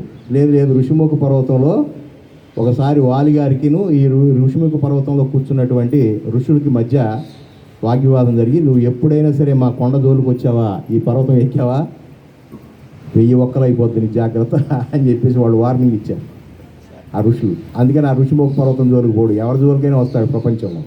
ఆయనకి ఎవరన్నా లెక్కలేదు, చూసారా. కానీ ఋషిముఖ పర్వతం మాత్రం ఎక్కలేదు. ఎక్కాడు అని అంటే టాప్ మంట పేరిపోతుంది. అందుకనే రాలా. అందుకని నేను ఇక్కడ ఈ రకంగా ఇక్కడికి వచ్చి కూర్చున్నాను. నాకు ఇప్పుడు దిక్కు దోచడం లేదు. నా భార్యను కూడా ఈ రకంగా చెరపట్టిపోయాడు. నేనేం చేయాలి మరి అని అన్నప్పుడు ఇందాక చెప్పారు హనుమంతుడు వారి విషయంలో, నా సమస్య నీ సమస్య ఒకటే అని. మన ఇద్దరం ఒక అగ్రిమెంట్కి రావాలి. నా భార్యని నువ్వు ఎతికి పెట్టాలి, నీ భార్య మీ అన్న చెర నుంచి విడిపించేటటువంటి బాధ్యత నాది. నీకు కలగవలసినటువంటి రాజ్యాలన్నింటిని కూడా నేను కల్పిస్తా, దానికి తగ్గినటువంటి సహాయం నేను చేస్తా అని రాములు వారు అన్నాడు. నువ్వేం చేస్తావు? లక్ష్మణుడు అడుగుతాడు, నువ్వేం చేస్తావు? మా అన్నయ్య ఆల్రెడీ హామీ ఇచ్చేసాడు కదా, మా అన్నయ్య హామీ ఇచ్చేసాడు, నీకేం చేస్తానో చెప్పాడు, నువ్వేం చేస్తావు అన్నప్పుడు వెంటనే నాది వానర సైన్యం లక్ష్మణ, గుర్తుపెట్టుకో, ఈ భూ దిగంతాలు ఈ భూ అంచులు అంతవరకు ఉన్నాయో, ఉత్తరం దక్షిణం తూర్పు పడమర, ఈ భూమి ఎంత భాగం ఉందో అంత భాగం కూడా నా వానర సైన్యం ఆవరించి ఉన్నది. నా వానర సైన్యానికి తెలియనటువంటి భూమి లేదు. ఇంచి నా వానర సైన్యానికి తెలుసు. ఇక్కడ మనం ఉన్నటువంటి ప్లేస్ దగ్గర నుంచి దక్షిణం ఎన్ని క్రోసులు ఉంటుంది, ఉత్తరం ఎన్ని క్రోసులు ఉంటుంది, తూర్పు ఎన్ని క్రోసులు ఉంటుంది, పడమర ఎన్ని క్రోసులు ఉంటుందో కూడా నా వానర సైన్యానికి తెలుసు. మా కనుసన్నల్లోంచి ఈ భూభాగం తప్పించుకోలేదు. అంత గొప్పగా ఎతకగలం మేము. సీతామ్మవారు ఈ భూభాగంలో ఉంటే గనక మేమే చూడగలం, మేము ఎతికి పట్టుకోగలం. మాకు ఆ అవకాశాన్ని ఇప్పించండి, మీరు నాకు ఇచ్చేయండి, నేను అది చేస్తా. This is the agreement between Rama and Sugriva. ఈ అగ్రిమెంట్ లేకపోతే ఊరికి జరిగింది అనుకుంటున్నారా? ఏ విషయమైనా సరే అగ్రిమెంట్ ఉంటుంది కదా, రాసుకుంటాం కదా. అగ్రిమెంట్ అయిపోయింది. ఈ అగ్రిమెంట్ ప్రకారం చక్కగా అనుకున్నారు, తిన్నారు, శుభ్రంగా తాగారు. ఏదో గాన కచేరీ, మరి అతిథులు వచ్చారు కదా, ఊరికే కూర్చోబెట్టంగా. ఇప్పుడంటే మనం టీవీ ఆన్ చేస్తాం, లేకపోతే ఇంకోటి ఏదో పెడతాం, యూట్యూబ్లో ఏదో చూసుకుంటూ కూర్చుంటాం. మరి వాళ్ళు గానా భజన చక్కగా అక్కడ సంకీర్తన, భగవన్నామ సంకీర్తన ఇలాంటివన్నీ చేశారు. హాయిగా పడుకున్నారు. అయిపోయింది. సరే, రానే వచ్చింది. వాల్మీకిని వధించి సుగ్రీవుని యొక్క చెర నుంచి, వాల్మీకి యొక్క చెర నుంచి సుగ్రీవుని యొక్క భార్యను విడిపించి ఆ రాజ్యాన్ని ఈయన కట్టబెట్టాలి. ఆ పరిస్థితులు రానే వచ్చినాయి. ప్రిపేర్ చేస్తున్నాడు రాముడు. ఎవరిని? సుగ్రీవుడిని. ఈరోజే మీ అన్నను వధించాలి మనం. మీ అన్న ఎలా ఉంటాడు ఇంతవరకు నాకు తెలియదు. చాలా బలవంతుడని మీరంతా చెప్తున్నారు. ఆయనకి ఇటువంటి ట్రిక్లన్నీ తెలుసు. ఎదురుగా ఉన్నటువంటి వ్యక్తి యొక్క బలాన్ని లాగేసుకునేటువంటి ట్రిక్స్ అన్నీ ఉన్నాయిగా అంటున్నారు. కాబట్టి పైగా మీరిద్దరు ఒకే రకంగా ఉంటారని విన్నా నేను. అన్నదమ్ములు ఇద్దరు ట్విన్స్, ఇద్దరు ఒకే పోలికలో ఉంటారు, సుగ్రీవుడు వాలి. మీరిద్దరు తలపడండి, నేను చూసుకుంటా అని అంటే, బాబోయ్ నన్ను చంపేస్తాడు, ఇంకేమైనా ఉందా అంటే నేనున్నానన్న. అవునయ్యా, నువ్వు ఉన్నావు, కరెక్టే. నీ శక్తి ఏంటో, నీ యుక్తి ఏంటో, నీ బలం ఏంటో నాకు తెలియదు. మనం కూడా ఇది గమనించాలి. సుగ్రీవుడి దగ్గర నుంచి ఒక వ్యక్తికి ఒక పని చెప్పేటప్పుడు, కొత్త వ్యక్తికి మనం అప్పచెప్పేటప్పుడు అతని శక్తి సామర్థ్యాలని మనం అంచనా వేయకోకుండా ఆ పని అప్పచెప్తే వాడు దాన్ని నిర్వీర్యం చేయవచ్చు, చేయలేకపోవచ్చు, చెయ్యాలని మనసులో ఉన్న బలం చాలకపోవచ్చు. కాబట్టి అతని బలం ఏంటో నిరూపితం కానిదే మనం అటు ముఖ్యమైనటువంటి కార్యక్రమాన్ని కొత్త వారికి అప్పచెప్పకూడదు. చూసారా? సంస్థల్లో అయినా సరే గుర్తుపెట్టుకోండి. ఆ కార్యం మీద పట్టు ఉండాలి, ఆ కార్యం మీద ఎక్స్పీరియన్స్ ఉండాలి, ఆ కార్యం చేసిన తాలూకా రెప్యుటేషన్ ఇంతకుముందు చేసినటువంటి దాఖలాలు ఉండాలి. అప్పుడు ఆ కార్యాన్ని అతనికి అప్పచెప్పాలి. This is the principle of Shri Sathya Sai institutes. ఓవరాల్గా 200 దేశాల్లో ఇవాళ వరకు సంస్థను అలా పకడ్బందీగా నడుపుతున్నాడంటే స్వామి పెట్టినటువంటి రూల్స్. చూసారా, మేము కొత్తగా వచ్చాం, మేము గబగబా దూరిపోతాం అంటే కదా, దూరకూడదు. అసలు కొత్త వాళ్ళు ఎక్స్పీరియన్స్ గెయిన్ చేయాలి, ఒక కన్సిస్టెన్సీ మెయింటైన్ చేయాలి. ఏ కార్యక్రమం అయినా సరే, సేవా కార్యక్రమాలైనా సరే, భజన అయినా సరే, ఇంకోటైనా స్పీచ్ అయినా ఇంకోటైనా, ఈ రకంగా ఇక్కడ కూర్చుని మాట్లాడటానికి ఇస్తుంది. నరసింహారావు గారికి తెలుసు, 10-15 సంవత్సరాలు పట్టింది మాట్లాడటానికి. ఒక ముక్క మాట్లాడటం చేత కానటువంటి వ్యక్తిని, మోకాలుణ్ణి అంటే మోగవాడిని వాచాలుని చేస్తానన్నాడు. అలా చేసినాడు కాబట్టి వాళ్ళు మాట్లాడగలుగుతున్నాం. కుంటివాడిని కొండలెక్కిస్తానన్నాడు. అప్పటి వరకు వీ హ్యావ్ టు వెయిట్. చేశాం కాబట్టి అంత ఓపికగా ఉంటేనే సంస్థ కానీ ఇంకోటి నడుస్తుంది. ఎందుకు మధ్యలో ఈ విషయాలు చెప్తున్నానంటే, రామాయణాన్ని కథగా తీసుకుంటే మన జీవితాలకు అప్లై చేయడం తెలియకపోతే మళ్ళీ ఇబ్బంది పడతాం. మన జీవితాలకు కూడా అప్లై చేసుకోవాలి. అది కుటుంబ జీవితం అయినా సరే, ఒక ఆర్గనైజేషన్ పరంగా అయినా సరే. అట్లాగా సుగ్రీవుడికి ఒక డౌట్ వచ్చింది. వాలి అనేటటువంటి బలవంతుడు ఈ భూలోకంలో జయించినటువంటి రాజ్యాధిపతులు కానీ మరొకరు కానీ లేరే, అంత గొప్పవాడు నా అన్నను కొట్టేస్తానంటున్నాడు. ఈయనేదో ఈ కార్యక్రమం నెరవేర్చుకోవడానికి నా సహచర్యం కోసం, నా స్నేహం కోసం గబగబా హామీలు ఇచ్చేసేసి నీ భార్యని నేను కాపాడుతాను, నీ ఆస్తిని నేను కాపాడుతాను అని అనేసిస్తే, ఈయన్ని నమ్మి నేను కొండ దిగితే చూసారా నేనేమైపోతానో అని డౌట్ వచ్చింది. ఈ డౌట్ రావాలి. గుడ్డిగా ఎవరిని పడితే ఆయన నమ్మకూడదు ఫస్ట్ ఆఫ్ ఆల్. అప్పుడు ఈ డౌట్ చోత పోస్ట్ పోన్ చేస్తున్నాడు. వాలిని పిలువు, నీ అన్నను పిలువు, యుద్ధానికి ఈ రోజున శంఖారావం పూరించు, వచ్చేస్తాడు.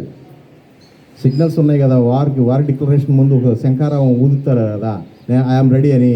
అది ఊదు, నీకెందుకు నేనున్నానంటాడు రాముడు. నాయన అసలు నువ్వు ఎట్లాంటోడో తెలియదు, నువ్వు అసలు అంతకుముందు నీ చరిత్ర ఏంటో నాకు పెద్దగా తెలియదు, కొత్తవాడివి అని ఈయన డౌటు. ఈ డౌట్ను లక్ష్మణుడు గమనించాడు. లక్ష్మణుడు ఆశ్లేష నక్షత్రం, చాలా మేధావి. చూసారా, ఆవలిస్తే పేగులు లెక్క పెడతాడు. కొంచెం కోపిష్టి లక్ష్మణుడు ప్రతి నిమిషం కూడా వాచ్ చేస్తూ ఉంటాడు. అసలు కొన్ని విషయాలు అయితే రాములు వారి థాట్ కూడా రాని లక్ష్మణుడు చెప్తూ ఉంటే ఆశ్చర్యపోతాం. రామాయణంలో అన్నదమ్ములంటే అలా ఉండాలి, అన్యాయం చూసుకుంటాడు అని చెప్పి ఎప్పుడు అట్లా వదలలా. అడుగుతాడు అన్నీ, అన్న ఏం చేయాలి, ప్రతిదీ ఏం చేయాలని అడుగుతాడు. నేను చెప్పాలా నీకు లక్ష్మణ, గుడిసి ఎక్కడ వేయాలో కూడా నేను చెప్పాలని కూడా ఒకసారి అంటాడు. అన్నీ తెలిసినా కూడా అన్నను అడగటం అనేటటువంటిది లక్ష్మణుడికి ఉన్నటువంటి గొప్ప లక్షణం. పెద్దవాడు పంచివడ్డీ తీరాన్ని వేయాలా, ఇంకో చోట వేయాలా, అమ్మవారు నువ్వు కాపురం చేయాలి, నేను విడిగా ఉండాలి, మీ ఇద్దరికి రూమ్ ఎక్కడ నిర్మించమంటావని కూడా అడుగుతాడు. ఇవన్నీ నీకు తెలిసి కూడా నన్ను అడుగుతావేంటి అని అంటే, లేదన్నా నువ్వు చెప్పిందే నాకు రామవాక్యమే నేను పాటిస్తాను, నువ్వు ఫలానా చోట ఏమంటే అక్కడ ఆశ్రమంలో కడతానంటాడు. అట్లా ప్రతిదీ కూడా లక్ష్మణుడు గమనిస్తాడు అన్నమాట. గమనించి, అన్నయ్య సుగ్రీవుడికి మన మీద ఏదో డౌట్ ఉంది, నీ శక్తియుక్తుల మీద డౌట్ ఏదో ఉన్నది, నా మీద డౌటా అంటే నువ్వు ఏ రకంగా మరి ఆ రకంగా వాళ్ళని సంహరించగలవో అంత కెపాసిటీ నీకు ఉందో లేదో అని తెలియాలి అనేటటువంటి దృష్టితో ఉన్నాడు. నేను గమనించింది అది అని అన్నాడు. ఒకరోజు సరదాగా వ్యాఖ్యాడికి అంటే సాయంత్రం పూట వాకింగ్కి తీసుకెళ్ళాడు. సుగ్రీవుడు ఉన్నటువంటి ఋషిముఖ పర్వతం మీదకి అందరూ కలిసి, ఆంజనేయులు వారు ఒక పక్కన సుగ్రీవుడు సంబంధించినటువంటి ఆ కోటరీ ముఖ్యమైనటువంటి ఆ సమూహం, అలాగే లక్ష్మణుడితో కలిసి సరదాగా వాకింగ్ బయలుదేరారు. ఆ ఋషిముఖ పర్వతం మీద వరుసగా 7 తాడి చెట్లు ఉన్నాయట. ఈ 7 తాడి చెట్లు వరుసగా ఉంటే రాములు వారు సరదాగా దాని మీద నువ్వు బాణమే అని చెప్పేస్తే ఒక తాడి చెట్టుకి వెళ్ళి గుచ్చుకుంటే కష్టమైంది మిగతా వాళ్ళు. రాములు వారు కోదండాన్ని తీసుకుని గట్టిగా బిగించి వెనక్కి లాగి వదిలితే ఈ బాణం 7 తాడి చెట్లు చూసుకుంటా ముందుకు వెళ్ళిపోయి 7టిని పడగొట్టింది. ఒక్క బాణం 7 తాడి చెట్లు వరుసగా ఉన్న 7 తాడి చెట్లను పడగొట్టింది అనేటప్పటికీ అప్పుడు ఆశ్చర్యపోతారు. ఓ నయ సామాన్యుడు కాదు, ఈయన కోదండ రాముడే. ఇన్బిల్ట్ ఈయనకి ఆ లక్షణం ఉంది. ఈయన సాధించగలడు అని నమ్మకం ఏర్పరచుకున్న తర్వాత ఇదిగో వాళ్ళ భార్యని ఎత్తికేటటువంటి కార్యక్రమంలోకి అప్పుడు దిగుతాడు. సరే మీరు అన్నది మీ శక్తియుక్తుల మీద నాకు నమ్మకం కలిగిందని చెప్పి మనసులో అనుకుని, రామా నన్ను క్షమించు, నువ్వు ఇంత గొప్పవాడని నేను అనుకోలే, నేను ఊహించల, అమ్మో ఇంత శక్తివంతమైనటువంటి విద్య ఎవరికి లేదు అని ఆశ్చర్యపోయి, అప్పుడు అలాగే కుక్క అరిసిందని చెప్పేసి ఏకలవ్యుడు వచ్చి ద్రోణాచార్యుని అడుగుతాడు, నాకు కూడా విద్య నేర్పమంటే, లేదు లేదు ఇది రాజపుత్రులకు నేర్పేటటువంటిదే కానీ శూద్రులకు నేర్పము అని చెప్పేసి తిరస్కరించాడని చెప్పి మనం కథ విన్నాం. ఆ ఏకలవ్యుడు ద్రోణాచార్యుడి దగ్గర విద్యని దొంగచాటుగా నేర్చుకున్నాడు. ఆయన కనపడుకోకుండా కంచెల్లో దాక్కుని పాండవులకు నేర్పుతున్నటువంటి విద్యను తెలుసుకుని దాన్ని ప్రాక్టీస్ చేశాడు ఇంటి దగ్గర. ఒక రోజున గురుదక్షిణ ఇవ్వడానికి అని వస్తాడు. ఇదేంటి నా దగ్గర నువ్వు నేర్చుకోలేదు కదా గురుదక్షిణ ఇస్తానంటావేంటి అని ఆశ్చర్యపోయాడు ఏకలవ్యుడు. లేదు నేను నేర్చుకున్నాను, మీరు విద్య నేర్పేటప్పుడు మీకు తెలియకుండా చూడకోకుండా నేను నేర్చుకున్నాను. ఇది పెద్ద నేరం ఆ రోజుల్లో. ఇప్పుడు కూడా అంతే, ఫీజు కట్టుకోకుండా ఆన్లైన్ ఫీజు కట్టుకోకుండా ఆన్లైన్లో జాయిన్ అవ్వాలని చెప్పి జాయిన్ అంటాం, కొడతాం, కానీ అక్కడ ఫీజు పెడతాడు. అట్లాగే ఆయన ఫీజు కట్టలా, ఆయన చేర్చుకోవాలి, అయినా కానీ విద్య నేర్చుకున్నాడు. ఆయన అడిగి ఈ లోపల వీళ్ళిద్దరూ మాట్లాడుతూ ఉండగా ఒక కుక్క బౌ మని అరుస్తూ ఉంటుంది. అరుస్తూ ఉంటే వీళ్ళకి డిస్టర్బెన్స్గా ఉంటుంది. ద్రోణాచార్యుడికి ఏకలవ్యుడికి మాట్లాడే మాటలకి డిస్టర్బెన్స్ కలుగుద్ది. ఛాయ్ అంటూ ఉంటాడు ద్రోణాచార్యుడు. ఒక్కసారి బాణాలు తీసి 8-9 బాణాలు అరుస్తున్నటువంటి కుక్క నోట్లోకి వేసి ఆ కుక్కను చంపేస్తాడు. ఎవరు? ఏకలవ్యుడు. అంత విద్య కలిగినటువంటి వాడు. అప్పుడు వెంటనే ద్రోణాచార్యుడు కనిపిస్తుంది. అప్రాలు ఒక కుక్క మీద పిచ్చుక మీద బ్రహ్మాస్త్రం వేసినట్టుగా వీడికి ఉన్నటువంటి ఆ టెంప్టింగ్ నేచర్కి వీడు కనుక ఈ విద్య వీడి దగ్గర ఉంటే సర్వనాశనం చేసేస్తాడు.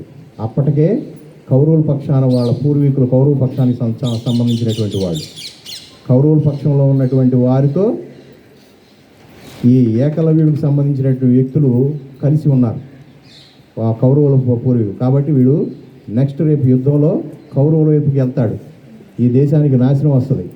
అప్పటికి ద్రోణాచార్యుడు కౌరవుల వైపునే ఉన్నాడు. ఉన్నప్పటికీ కూడా గురువుగా ఆలోచించాడు. చూసారా, అబ్బో వీడి దగ్గర ఇంత విద్య ఉండకూడదు అని ఆలోచించి, ఇది దేశానికి ప్రమాదం, ఎవరి చేతిలో ఉండాలి? అణుబాంబు ఎవరి చేతిలో పెడితే ఆడి చేతిలో, ఉగ్రవాదుల చేతిలో ఉంటే ఎలా ఉంటుంది చూసారా.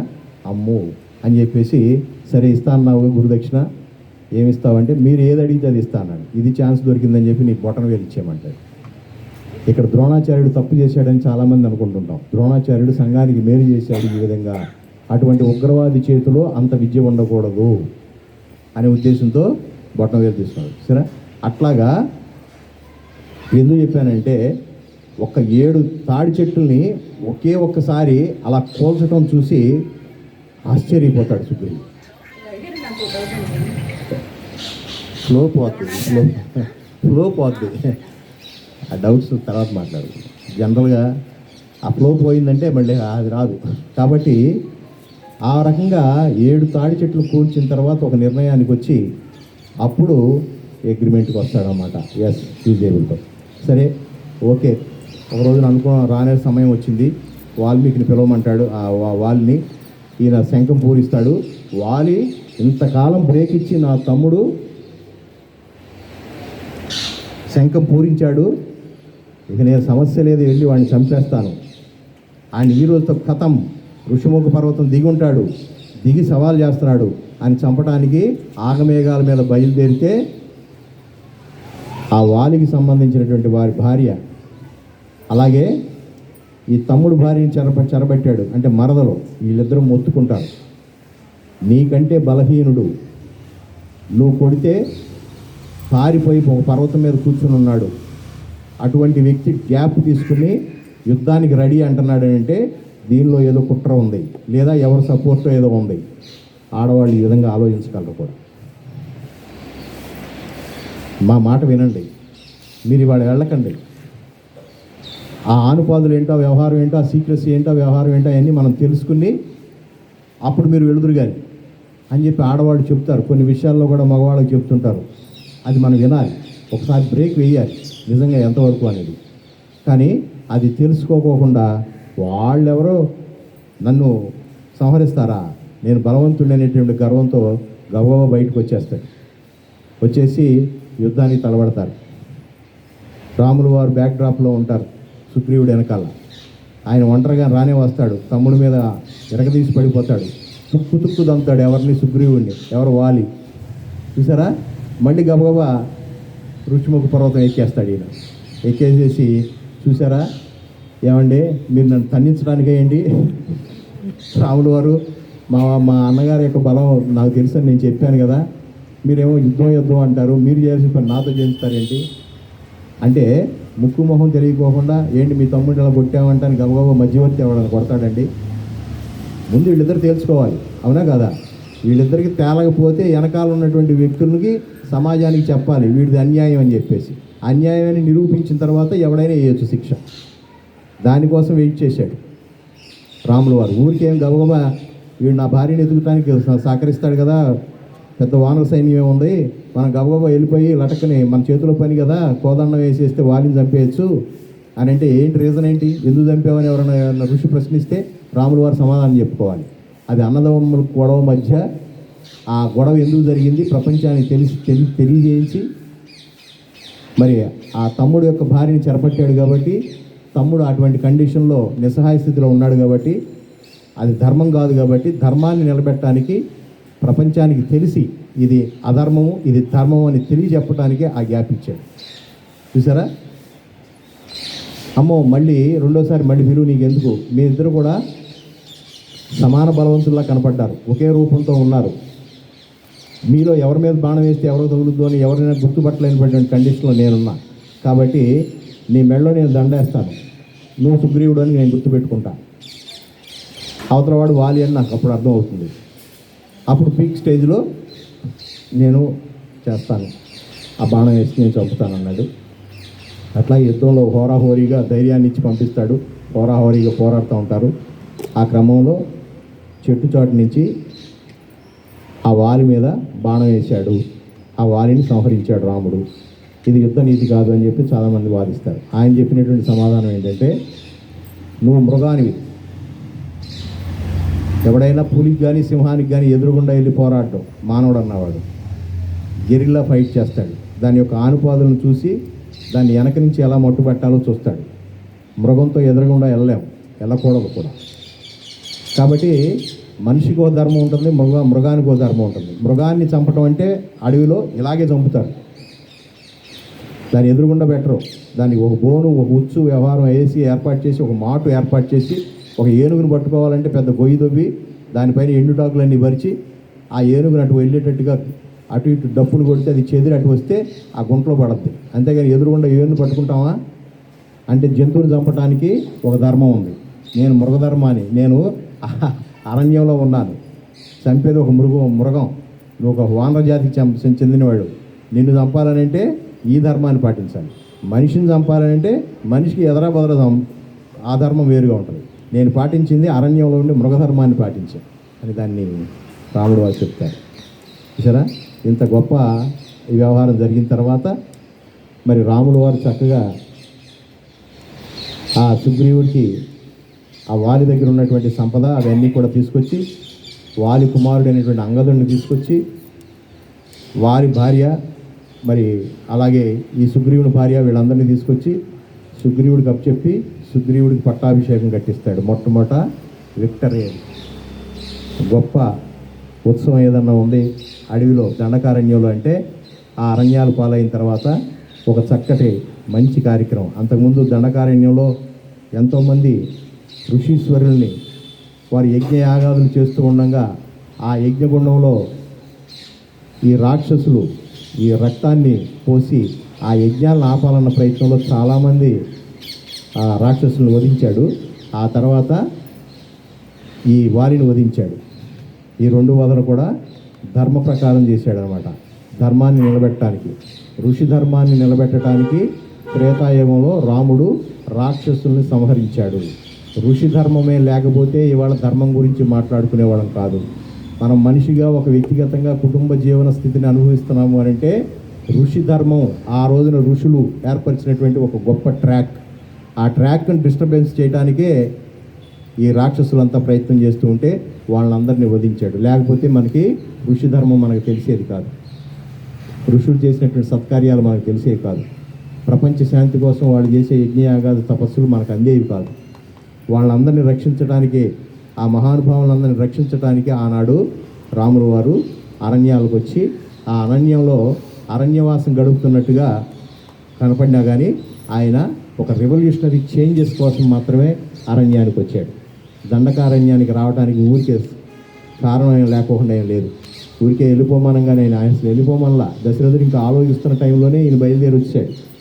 తెల్లవారుజామున 3:45 లేచి అభ్యంగన స్నానం చేసుకుని 5:25 ముహూర్తం పెట్టినప్పుడు తెల్లవారుతూ ఉండగా పట్టాభిషేకం చేసుకోవాల్సినటువంటి పరిస్థితుల్లో కొత్త బట్టలన్నీ చక్కగా అరేంజ్ చేసుకుని సీతమ్మవారు తెల్లవారు నిద్రపోకుండా అలంకరణ చేసుకుంటూ మా ఆయన గారు రాజు అవుతున్నాడు, నేను పక్కన కూర్చోవాలని చెప్పేసి ఫోటోలకు పోజు ఇద్దామని చెప్పేసి ఆవిడ కూర్చున్న సమయంలో తెల్లవారుజామున కలకలం ఏమిటి అని అంటే కైకేయి మాత అలిగి ఆ గృహానికి, చీకటి గృహానికి వెళ్ళిపోయింది అనేటటువంటి వార్త రాముల వారి చెవికి ఒక దాసి ద్వారా వినపడతా ఉంటుంది. 2-3 దాసీలు తెల్లవారుజామున మాట్లాడుకుంటున్నటువంటి విషయాన్ని రాముల వారు వింటారు. విని ఏమిటి అని చెప్పి విచారిస్తే, అయ్యా దశరథుల వారు మీ నాన్నగారు ఎప్పుడో కైకేయికి 3 మాటలు ఇచ్చారంట, ఆ 3 వరాలు ఇప్పుడు కోరింది, మిమ్మల్ని అంటే అడవులకు పంపించాలంట, ఈ పట్టాభిషేకం ఆపేసి భరతుడికి కట్టాలంట, కాబట్టి ఇవి కోరికలట. అందుకని ఆయన ఏమీ చెప్పలేకపోతున్నాడు. ఆ కైకేయి మాత ఏమో కైకేయమని చెప్పి అరుస్తూ ఉంది భర్త మీద. నువ్వు ఇచ్చిన మాటగా దశరథుడు అంతటి వాడు మాట తప్పుతాడా, నువ్వు మాట తప్పితే లోకంలో ధర్మం ఏమైపోద్ది అని ఇటువంటి యక్ష ప్రశ్నలన్నీ వేస్తూ ఉంది. భార్యకి చెప్పలేకపోతా ఉన్నాడు. ఆవిడేమో అలిగి చీకటి గృహంలో కూర్చుంది. అన్నప్పుడు ఏమిటి నాన్న నువ్వు ఇచ్చావు ఆ మాట, ఏమిటమ్మా ఇదేం పద్ధతి, తెల్లారితే నేను రాజును కదా, నేనే కదా అర్హుణ్ణి, రాజ్యాభిషేకం చేసే టైంలో నువ్వు ఇది గొడవ ఏంటి, ఈ లొల్లి ఏంటి, నేను పద్ధతేనా అని ఏం మాట్లాడలా. ఏ కాస్ట్యూమ్స్ అయితే రేపొద్దున రాజుగా వేసుకోవాల్సినటువంటి బట్టల గిట్లన్నీ విసర్జించాడు, నార వస్త్రాలు కట్టుకుని డైరెక్ట్గా బయటకు వచ్చాడు. తెల్లారుదామని 5:20 ముహూర్తానికల్లా స్టేజ్ మీదకి వచ్చాడు. ఇదేంటి రాజుగారు బట్టలు వేసుకోకుండా నార వస్త్రాలు ధరించాడని చెప్పేసి వెంటనే అర్థం చేసుకున్నటువంటి సీతామాత నార వస్త్రాలు ధరించుకుని ఆవిడ వచ్చేసింది. ఇదేంటి, నేను ఇంకా చెప్పలేదురా నాయన, రామా ఎల్లమాకు నాయన, నువ్వు వెళ్ళిపోతే నేను చచ్చిపోతా. లేక కన్నాడు దశరథుడు. రాముల వారిని కనటం అనేటువంటి ఆయనకి అంత ఆకస్మికంగా పిల్లలు కలగల. ఆ మహానుభావులు ఋషులు కొంతమంది ఆ పాయసాన్నం ఇస్తే 3 భాగాలు చేసుకుంటే ఈ రామలక్ష్మణులు భరత శత్రుఘ్నులు జన్మించారు. కాబట్టి ఆ కామేష్టి వ్రతం జరిగిన తర్వాత పుట్టినటువంటి లేక కలిగినటువంటి సంతానం.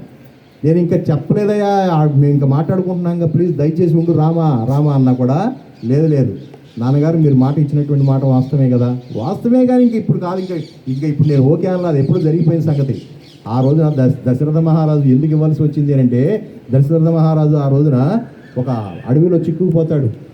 కొంతమంది ముష్కరులు ఈయన పట్టి బంధించబోతారు. అటువంటి టైంలో ఒకప్పుడు సరదాగా నేర్చుకున్నటువంటి విద్య కైకేయి మాత, ఆ విలువిద్య, ఆ కత్తి తిప్పటం, డాల్ తిప్పటం అనేటటువంటి యుద్ధ విద్య నేర్చుకుని ఉన్నది. అది కూడా దశరథుడి దగ్గరే నేర్చుకున్నది. దశరథుడి దగ్గరే నేర్చుకున్నటువంటి కొత్త భార్య, 3వ భార్య, ముద్దుల భార్య, ఎప్పుడైతే ఈయన చిక్కుకు పడిపోయాడో ఈవిడ వచ్చి రక్షిస్తుంది.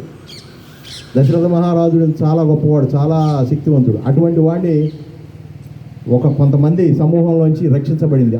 అప్పుడు అడిగాడు, నీకేం కావాలో కోరుకో అంటే, కాలక్రమంలో నాకు ఇప్పుడేం అవసరం, కొత్త మొదలు ఏం కోరుకోలే, నువ్వు ఉంటే చాలు, నాకు అవసరమైతే నేను కాలక్రమంలో కోరుకుంటానులే అంది.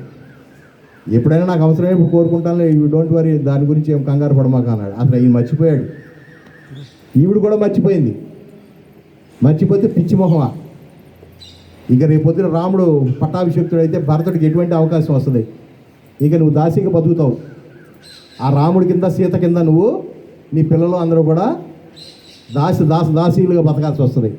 మందర అంటే పుట్టింటి నుంచి వచ్చినటువంటి ఒక పరిచారిక, పుట్టింటి నుంచి పుట్టింటి నుంచి వస్తువులు తెచ్చుకోవచ్చేమో కానీ అది ఇటువంటి వాళ్ళని తీసుకొస్తే లేని పని ఎక్క పొడుతారు దానికి మందర కారణం. ఎందుకంటే నీ ఉప్పు నేను తిన్నా, నీ కారం నేను తిన్నా, ఎప్పటి నుంచో మీ తల్లిదండ్రులు నన్ను పోషించారు, నీ యొక్క పరిచారికత్వం కోసం నీకు సేవలు చేయడానికి నన్ను పంపించారు, కాబట్టి నా రుణం నేను తీర్చుకోవాలి, నేను ఇచ్చే సలహా ఇది చెప్పింది. అంటే ఎవరి యుగోలు వాళ్ళు కాపాడుకోవటానికి, ఎవరి స్థానాన్ని వాళ్ళు కాపాడుకోవటానికి ధర్మాన్ని కూడా పక్కన పెట్టేసి అధర్మాలను బోధిస్తూ ఉంటారు. ఇది గుర్తుపెట్టుకోవాలి మందర విషయంలో. అందుకని ఎవరు చెప్పినా కూడా మనం ఒక నిమిషం ఆలోచించాలి. వీడు మన మంచి కోసమే చెప్పినట్టు ఉంటుంది. ఏంటండి మీకేంటి సార్, అసలు మిమ్మల్ని కాదంటారేంటి సార్, అసలు అని ఎక్కబడుతుంటారు. అక్కడ కొన్ని సిస్టమ్స్ ఉంటాయి, కొన్ని నామ్స్ ఉంటాయి, కొన్ని పద్ధతులు ఉంటాయి. చూసారా, మనకు కూడా అనిపిస్తుంది, వెంటనే మాయలో పడిపోతాం. అవును నాకేంటి చూసారా, వెంటనే మనం కౌంటర్లోకి వెళ్ళిపోతాం. అలా కాదు. మందర ఎందుకు చెప్తుంది, ఏ ఉద్దేశంతో చెప్తుంది, రాజుగారు ఏ ఉద్దేశంతో అన్నాడు, ఇప్పుడు అసలు ధర్మం ఏంటి, పుట్టినటువంటి సంతానంలో మొట్టమొదటి సంతానానికే జ్యేష్ఠపుత్రుడికే రాజ్యాధికారం ఇవ్వాలి, అది ధర్మం కదా అని ఆలోచించుకోకుండా ఈ కుటిలమైనటువంటి మందర మాటలు విని చేసినటువంటి పని. దాంతో ఏమవుతుంది, ఇగో ఇటువంటి పరిస్థితులన్నీ వచ్చేసినాయి. అయినా కానీ ఒక్క మాట, పల్లెత్తి మాట, ఏంటి మామయ్య గారు, మా ఆయన కదా రాజు అవ్వాల్సింది, అడవులకు పొమ్మంటున్నామంట, 14 సంవత్సరాలు పొమ్మంటానికి కారణం ఏంటి, ఒక్క సింగిల్ వర్డ్ కూడా వాడలేదు సీతామాత. ఎందుకంటే వీళ్ళ ప్లాన్ వేరు.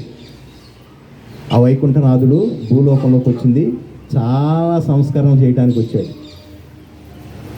అరణ్యకాండలో ఎన్నో ఆశ్రమాలను దర్శించి ఎంతోమంది అక్కడ ఉన్నటువంటి దండకారణ్యంలో ఉన్నటువంటి రాక్షసులను సంహరించి ఋషి సాంప్రదాయాన్ని నిలబెట్టడానికి వచ్చినటువంటి మహానుభావుడు. చూసారా, అందుకనే దశరథుడు ఏడుస్తూ ఉన్నాడు. ఈయన రథం పోతా ఉంది, అమ్మవారిని వద్దు నువ్వు ఆగమంటాడు. లేదు, భర్త ఎక్కడ ఉంటేనే భార్య అక్కడ ఉంటాము, గౌరవం. నువ్వో చోట నేనో చోట ఉంటావేంటి, నాన్ సెన్స్. లేదు, నాకు అలా నేర్పలా, నా జనకుడు నాకు అలా నేర్పలా, నీకిచ్చి చేశాడు కానీ నన్ను ఇక్కడ ఉంటామంటావేంటి, మీ అమ్మకి సేవలు చేస్తూ మా అమ్మకి సేవలు చేస్తూ ఇక్కడ ఉండిపోమంటాడు. నువ్వు అపర కుబేరురాలువి, జనక మహారాజు అంటే చాలా సంపద కలిగినటువంటి మహానుభావుడు, అటువంటి కుటుంబంలో పుట్టావు, నువ్వు ఇటువంటి కష్టాలను నువ్వు పడలేవు. నాతో పాటు అడవులకు రావడం అంటే సామాన్యమైనటువంటి విషయం కాదు. ఎండిటాకుల మీద పడుకోవాల్సి వస్తుంది, ఆహారం లేనటువంటి జీవితం గడపాల్సి వస్తుంది, కందమూలాలు తినాల్సి వస్తుంది. అటువంటి పరిస్థితుల్లో అటువంటి జీవనం నేను గడిపినా ఒక అర్థం ఉంది. నా తండ్రి అడవులకు బొమ్మంటున్నాడు కాబట్టి నీకేమి కర్మ, నువ్వు ఇక్కడే ఉండంటే లేదు, అట్లా నేర్పలా, నా తండ్రి నీకు ఇచ్చి చేశాడు, నువ్వు ఎక్కడుంటే అక్కడ ఉండమన్నాడు అని చెప్పేసి ఆవిడ బయలుదేరుతూ ఒడి నిండా ఒడిగింటి బియ్యంలాగా విత్తనాలను పట్టుకెళ్ళిందట. ఇది సీతాయనం చదివితే అర్థమవుతుంది. ఇక్కడ ఎవరో జాన్లు ఎవరు లేరేమో, సీతాయనంలో ఉంటుంది ఇది. విత్తనాలను పట్టుకెళ్ళిందట. చూసారా, ఎక్కడికి వెళితే అక్కడ విత్తనాలు నాటేటటువంటి, మొక్కలు నాటేటటువంటి సాంప్రదాయంలో ఉన్నది అమ్మ. ఈ భూమాతను సస్యరక్షణ చేసేటటువంటి అమ్మ, భూమి నుంచి ఉద్భవించినటువంటి సీతమ్మ, భూమి సంపదను పెంచడానికి, ఈ వృక్షాలని పెంచడానికి ఎంతో ప్రయత్నం చేసినటువంటి అమ్మ. ఒడిగింటి బియ్యం అనుకున్నారంట అందరూ. ఇదేంటి పుట్టింటి నుంచి ఏదో ఒడిగింటి బియ్యం లాగా అత్తింటి నుంచి వెళ్ళిపోయేటప్పుడు ఏంటి ఈ బియ్యం బయటికి ఏంటి అనుకున్నారు. కాదు, అవి విత్తనాలట. ఆశ్చర్యంగా ఎక్కడికి వెళితే అక్కడ విత్తనాలు నాటేదట అమ్మ. అది చూసినటువంటి అయోధ్యలో ఉన్నటువంటి ప్రజలందరూ కూడా, లేదు రాముడు లేనటువంటి జీవితం మాకు అనవసరం, మీ అమ్మటి మేము వచ్చేస్తాం అడవులకి, మీతో పాటే వస్తామని. అంటే అప్పుడు రాముడు వెనక్కి తిరిగి ఒక్కసారి ఆ వెళ్ళేటటువంటి పార్థుడిని, ఆ సారథిని ఆపమని చెప్పేసి వెనక్కి తిరిగి ఒక మెసేజ్ ఇస్తాడు. ఇక్కడ దశరథుడు వారు రాజు, అటువంటి మహానుభావుడిని ఒక్కడనే వదిలేసి ఇటువంటి పుత్రక్షోభతో ఉన్నాడు ఆయన. అటువంటి అప్పుడు కూడా ప్రజలందరూ కూడా వచ్చేస్తే ఆయన ఏమైపోతాడు, ప్రజలు లేని రాజ్యానికి రాజుగా మిగిలిపోతాడు. ప్రజలందరూ ఇక్కడ ఉండాలి, ప్రజలను ఆయన పాలించాలి. నా కార్యక్రమం వేరే ఉంది, నేను చేసుకుని 14 సంవత్సరాలు శుభ్రంగా వచ్చేస్తా అని అందరిని నచ్చజెప్పి వెనక్కి పంపించేసి అడవులకు బయలుదేరుతూ ఉంటాడు. అయోధ్య నగరంలో ఆ చివర నందిగ్రామం అనేటటువంటి ప్రదేశానికి చేరుకుంటాడు. That is the border of the country. ఆ కంట్రీకి బార్డర్ అనమాట అది నందిగ్రామం. చూసారా, ఆ బార్డర్ ఏరియాకి వచ్చేటప్పటికి ఈ విషయాలు తెలిసినటువంటి భరతుడు అప్పుడు మేనమామ గారి ఇంట్లో ఉంటాడు. కైకేయి పుట్టింటికి ఏదో పని మీద వెళ్తాడనమాట. ఆ విషయం లేటుగా తెలుస్తుంది. అక్కడి నుంచి ఆ గుర్రాన్ని వేసుకుని చావుబతుల మధ్య వారం రోజులు ప్రయాణం చేసి టక టక టక టక అంటా వచ్చి ఏడి నా అన్న అంటా వస్తూ ఉంటాడు. వచ్చి ఇట్లా జరిగిందని చెప్తారు. ఛీ, నీ కడుపున నేను పుట్టింది కైకేయి మాత్రం అంటాడు. ఇంత దుర్మార్గమైనటువంటి కోరిక ఎవరైనా కోరతారా? నా అన్న ప్రతిగుండంగా నన్ను రాజు చేయాలనేటువంటి దుర్బుద్ధి నీకు. ఏ విధమైనటువంటి ధర్మం ఇది? ఏ విధమైనటువంటి ధర్మం? పెద్దభారి అనేటువంటి ఆ మహాతల్లి యొక్క పుత్రుడు ఆయన కదా, ఆయనకి అర్హత ఉంది కానీ నాకు అర్హత ఉందా? అసలు నువ్వు ఏమాత్రం ఆలోచించావు? ఏం కోరిక కోరుకుంటావు? అది కోరికలు అంటే ఎలాంటి కోరిక? ధర్మ విరుద్ధమైనటువంటి కోరిక కోరుకుంటారా అని చిన్నవాడైనా సరే తల్లిని ఆ రకంగా మందలించి అన్న అన్న అన్న అన్న అంట, రామ రామ అంట పరిగెత్తాడు. చివరికి నందిగ్రామం వచ్చే టైంకి ఆ బార్డర్ ఏరియా, ఇక ఆ బార్డర్ దాటితే ఇక అడవులకి వెళ్ళిపోయే టైంలో అన్నయ్య అన్నయ్య అని చెప్పేసి గబగబా కాళ్ళ మీద పడి నన్ను క్షమించు, నేను లేకపోబట్టి ఇదంతా జరిగింది. కాదు నాయన, ఇదంతా డిజైన్ ప్రోగ్రామ్. ఎందుకంటే మహావిష్ణువు ఆయనకి తెలుసు ఇదంతా ఫిక్స్డ్ ప్రోగ్రామ్ నాయన, యూ డోంట్ వరీ, జరగవలసిందే జరిగింది, ఇది జరగటానికే నేను వెయిటింగ్లో ఉన్నాను అని చెప్పి నచ్చజెప్పి నువ్వు వెళ్ళిపో, చక్కగా తండ్రి వారికి అనుకూలంగా ఉండు, రాజ్యాధికారాన్ని చేపట్టు అంటే నేను చేయను, నువ్వు లేకుండా కుదరదు, కనీసం నీ పాదుకులు అన్నమంటే ఆ పాదుకులు తీసుకుని వచ్చి రాజుగారు కుర్చీ మీద పెట్టి ఆ నందిగ్రామంలో ఒక చిన్న పర్ణశాలలాగా ఏర్పరచుకుని అక్కడి నుంచే మినిస్టర్లకి, అక్కడి నుంచే క్యాబినెట్, అక్కడి నుంచే మంత్రాలన్నీ కూడా అక్కడి నుంచి జరిపాడు. కనీసం ఆ కుర్చీలో కూర్చోలేదు. ఆ కుర్చీలో రాముల వారి పాదాలను పెట్టుకుని మాత్రమే ఈ రాజ్యాన్ని భరతరాజ్యంగా తీర్చిదిద్దినటువంటి మహానుభావుడు ఆయన ఇంటెలిజెన్స్తో భరతుడు. అటువంటి భరత ఇదనమాట. ఆ రకమైనటువంటి జీవితాన్ని అనుభవిస్తూ వస్తూ ఈ క్రమంలో సీతామాతను ఇట్లా పోగొట్టుకుని చివరికి ఈ రకంగా ఈ ఋషిముఖ పర్వతం దగ్గరికి వచ్చి ఇదిగో ఈయనతో చెలిమి చేసి చివరికి ఈ యుద్ధానికి దారి దించి అతని మెడలో దండ వేయించి ఆ వాలిని చాటుగా కొట్టి ఆ వాలిని వధించి ఆ రాజ్యాన్ని ఈ సుగ్రీవుడికి అప్పచెప్పిన తర్వాత సుగ్రీవుడు భార్య వచ్చింది, సంపదలు వచ్చినాయి, చక్కగా తిని తాగుతూ ఉన్నాడు. రాముల వారి మాట మర్చిపోయాడు. 6 నెలలు గడిచిపోయింది. లక్ష్మణుడు కుతలాడిపోతున్నాడు. నా అన్నతో ఇంత ప్రయోజనం పొంది నా వదిలిని ఎతకటానికి వీడు విలాసాల్లో మునిగిపోయాడు. భార్య కొత్తగా వచ్చిందిగా భార్యతో కురుకుతూ ఉన్నాడు. వీడు చేసేటటువంటి ఈ ధర్మ విరుద్ధమైనటువంటి పని చెప్పి ఒప్పందం ప్రకారం ఎతకటానికి బయలుదేరాలి కదా, ఏంటి లేట్ చేస్తున్నాడు ఏంటన్నా అంటే వెయిట్ చూద్దాం ఏం జరుగుతుందో చూద్దాం, కారణం ఏమై ఉంటుందో చూద్దాం. అంత కృతజ్ఞత లేకుండా ఉండడని నేను అనుకుంటున్నా. చూసారా రాముల వారి యొక్క శాంతం చూడండి. ఓపిక పట్టు అని అంటాడు. ఒక రోజున ఓపిక పట్టలేని స్థితిలో నేను వెళ్ళి అడుగుతానంటాడు.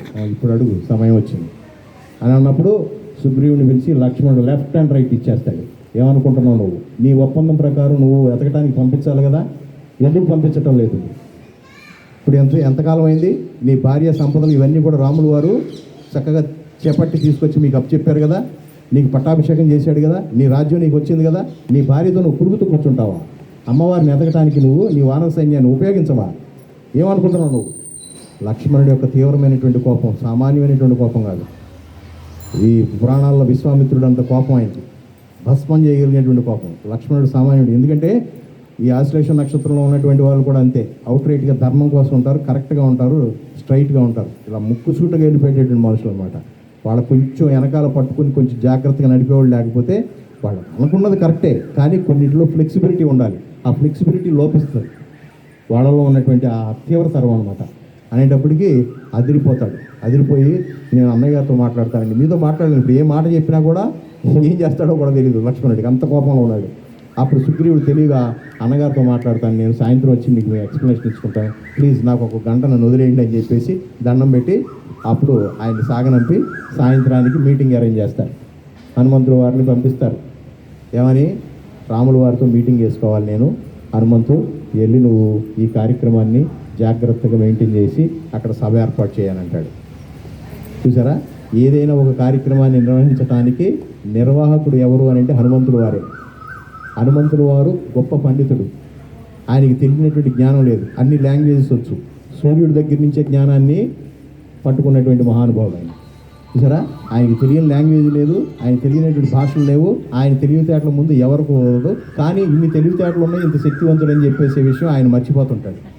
అలాగే మనం కూడా మనకి ఎన్ని వ్యవహారాలు ఉన్నా, ఎంత పాండిత్యం ఉన్నా, ఎంత చదువు ఉన్నా, ఎంత ఉద్యోగాలు ఉన్నా, ఎంత గొప్ప గొప్ప వ్యవహారాల్లో ఉన్నా కూడా మనం భగవంతుడి ముందు ఏమీ తెలియనటువంటి వాళ్ళలాగాన అబ్దుల్ కలాం గారు కనుక సత్యసాయి బాబా దగ్గరికి వచ్చి కింద కూర్చోబోతే, ఓయ్ నువ్వు రాష్ట్రపతివి, నువ్వు నీకోసం ఇక్కడ నా పక్కనే ఆసనం వేశారు, మీరు రండి భలేవారే అని చెప్పి సత్యసాయి బాబా స్టేజ్ మీద నుంచి పిలిస్తే, స్వామి మీకు నమస్కారం, నేను రాష్ట్రపతి మాత్రమే, మీరు విశ్వపతి, మీరు విశ్వానికే పతి, మీ పక్కన కూర్చునేటటువంటి అవకాశం అంత ఇదిగా నాకు లేదు స్వామి, నేను ఇక్కడే కూర్చుంటా అని చెప్పి నమ్రతగా కూర్చున్నటువంటి మిసైల్ ఇంజనీర్ ఇవాళ ఇండియన్ టెక్నాలజీలో, స్పేస్ అండ్ టెక్నాలజీలో గొప్ప మిసైల్స్ అన్నీ కూడా పైకి వెళ్తున్నాయి అని అంటే ఆద్యుడు ఎవరు ఉన్నారంటే అబ్దుల్ కలాం. కానీ ఆయన చూస్తే మనిషి తీరు చూస్తే ఎలా ఉంది, ఆయన చనిపోయేనాటికి కలకత్తా వేరే కంట్రీలో యూనివర్సిటీలో ప్రొఫెసర్గా గెస్ట్ లెక్చర్ ఇవ్వడానికి వెళ్ళి అక్కడికక్కడే కుప్పకూలిపోయినటువంటి మహానుభావుడిని తర్వాత ఆ పోస్ట్ మార్టం అనంతరం ఆ క్రిమినల్ కార్యక్రమాలు చేసేటప్పుడు ఆయన ఉన్నటువంటి రూమ్లో ఎతికితే ఆయనకు ఉన్నది 3 మామూలు కాటన్ షర్ట్లు ప్యాంట్లు, 4-5 కోట్లు ఎక్కడికైనా బయటకు వెళ్ళినప్పుడు ఇతర దేశాలకు వేసుకుంటే, ఇవి తప్ప ఒక 160 రూపాయలేమో బ్యాంకులో ఉన్నాయి, ఒక 3,500 రూపాయలు బ్యాంకులో ఉన్నవి. ఈ అతి సామాన్యమైనటువంటి మరి సంపదలు కలిగినటువంటి ఒక ఇల్లు లేదు, ఒక వాకిల్ లేదు, ఒక పెళ్లి లేదు, దేశం కోసం అత్యద్భుతమైనటువంటి విషయాలు, ఆయన మాట్లాడిన లాంగ్వేజ్ లేదు, ఆయన తెలియనటువంటి భాష లేదు, కానీ ఆయన ఎంత నమ్రతగా ఉంటాడో చూసారా. అంతటి వాడు హనుమంతుడు. ఎందుకంటే నేను బయట లోకంలో పోల్చకపోతే తెలియదు హనుమంతుడు యొక్క విషయం. చూసారా, మనం కూడా చాలా విషయాల్లో సంపదలు కలిగి ఉంటాం, మన పక్కింటి వాడి కంటే చాలా బలమైనటువంటి సంపదలు కలిగి ఉంటాం, ఆస్తులు కలిగి ఉంటాం, పాస్తులు కలిగి ఉంటాం, కులాన్ని కలిగి ఉంటాం, రాజకీయాన్ని కలిగి ఉంటాం. కానీ ఇవన్నిటిని అడ్డం పెట్టుకునే అహంకారాన్ని కనుక కలిగి ఉంటే వీటన్నిటిని నాశనం చేసేస్తాడు. ఇది మాత్రం గుర్తుపెట్టుకోవాలి. ఇవాళ పాలించేవాడు నావాడని, వాడు నా కొరపోడని, లేకపోతే పాలించేవాడు నాకు సంబంధించినటువంటి వాడని, నాకు ఆస్తులు ఉన్నాయని, నాకు లేకపోతే పెద్ద ప్రొఫెసర్నని, పెద్ద ఇంజనీర్నని విర్రవీగటం, నేను బాగా పాటగాడిని, నేను బాగా ఆటగాడిని, నేను బాగా మాటగాడిని అని చెప్పేసి విర్రవీగతనం ఎప్పుడూ పనికిరాదు. ఎక్కడ ఎలా ఉండాలో తెలిసినటువంటి వాడు హనుమంతుడు. అటువంటి హనుమంతుడు యొక్క సాన్నిధ్యంలో రాయబారానికి పంపిస్తే హనుమంతుడు సభ ఏర్పాటు చేసి అప్పుడు సుగ్రీవుణ్ణి ఇటు రామచంద్రులు అని పెట్టుకుంటే పక్కన బుసలు కొడతా ఉంటాడు. అన్నయ్య అడుగు నేను పొద్దున అడిగేసాను, నువ్వు కూడా కడిగి అంటుంటాడు లక్ష్మణుడు. వెయిట్ ఆయన ఏం చెప్తాడు అలాగే. ఇక్కడ రాముడి దగ్గర మనం నేర్చుకోవాల్సిన విషయాలు, మనం గబగబా ఏదైనా చర్చిల్లోకి వెళ్ళినప్పుడు 2 విషయాలు తేలినప్పుడు, ఇద్దరి మధ్య వ్యవహారం జరిగినప్పుడు గబగబా అక్కడికి వెళ్ళిపోయి సోది వాక్కోకుండా అవతల వ్యక్తి ఏం మాట్లాడుతాడో తెలిసి మాట్లాడాలి. ముందు ఆయన ఏం చెప్తాడు, చెప్పుకోవాల్సింది ఎవడప్పుడు, చెప్పుకోవాల్సినటువంటి స్టేజ్లో ఎవడున్నాడు, ఎక్స్ప్లెనేషన్ ఇచ్చుకోవాల్సినటువంటి స్టేజ్లో ఎవడున్నాడు. కాబట్టి అతను ఏం చెప్తాడు చూద్దాం.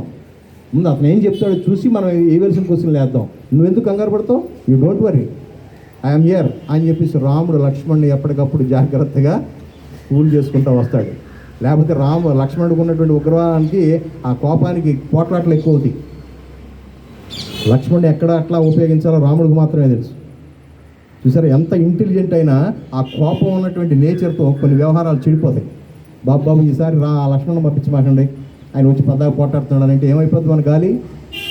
అందుకని రాముడు వారు ఎప్పటికప్పుడు లక్ష్మణుని కూల్ చేసేసి ఉండు అసలు ఏం మాట్లాడతాడో చూడండి అని చెప్పేసి, చెప్పండి మీరు ఏం చెప్తారు చెప్పండి అని అంటే అప్పుడు చెప్తాడు ఆయన, అయ్యా మీరు నన్ను అపార్థం చేసుకున్నారు,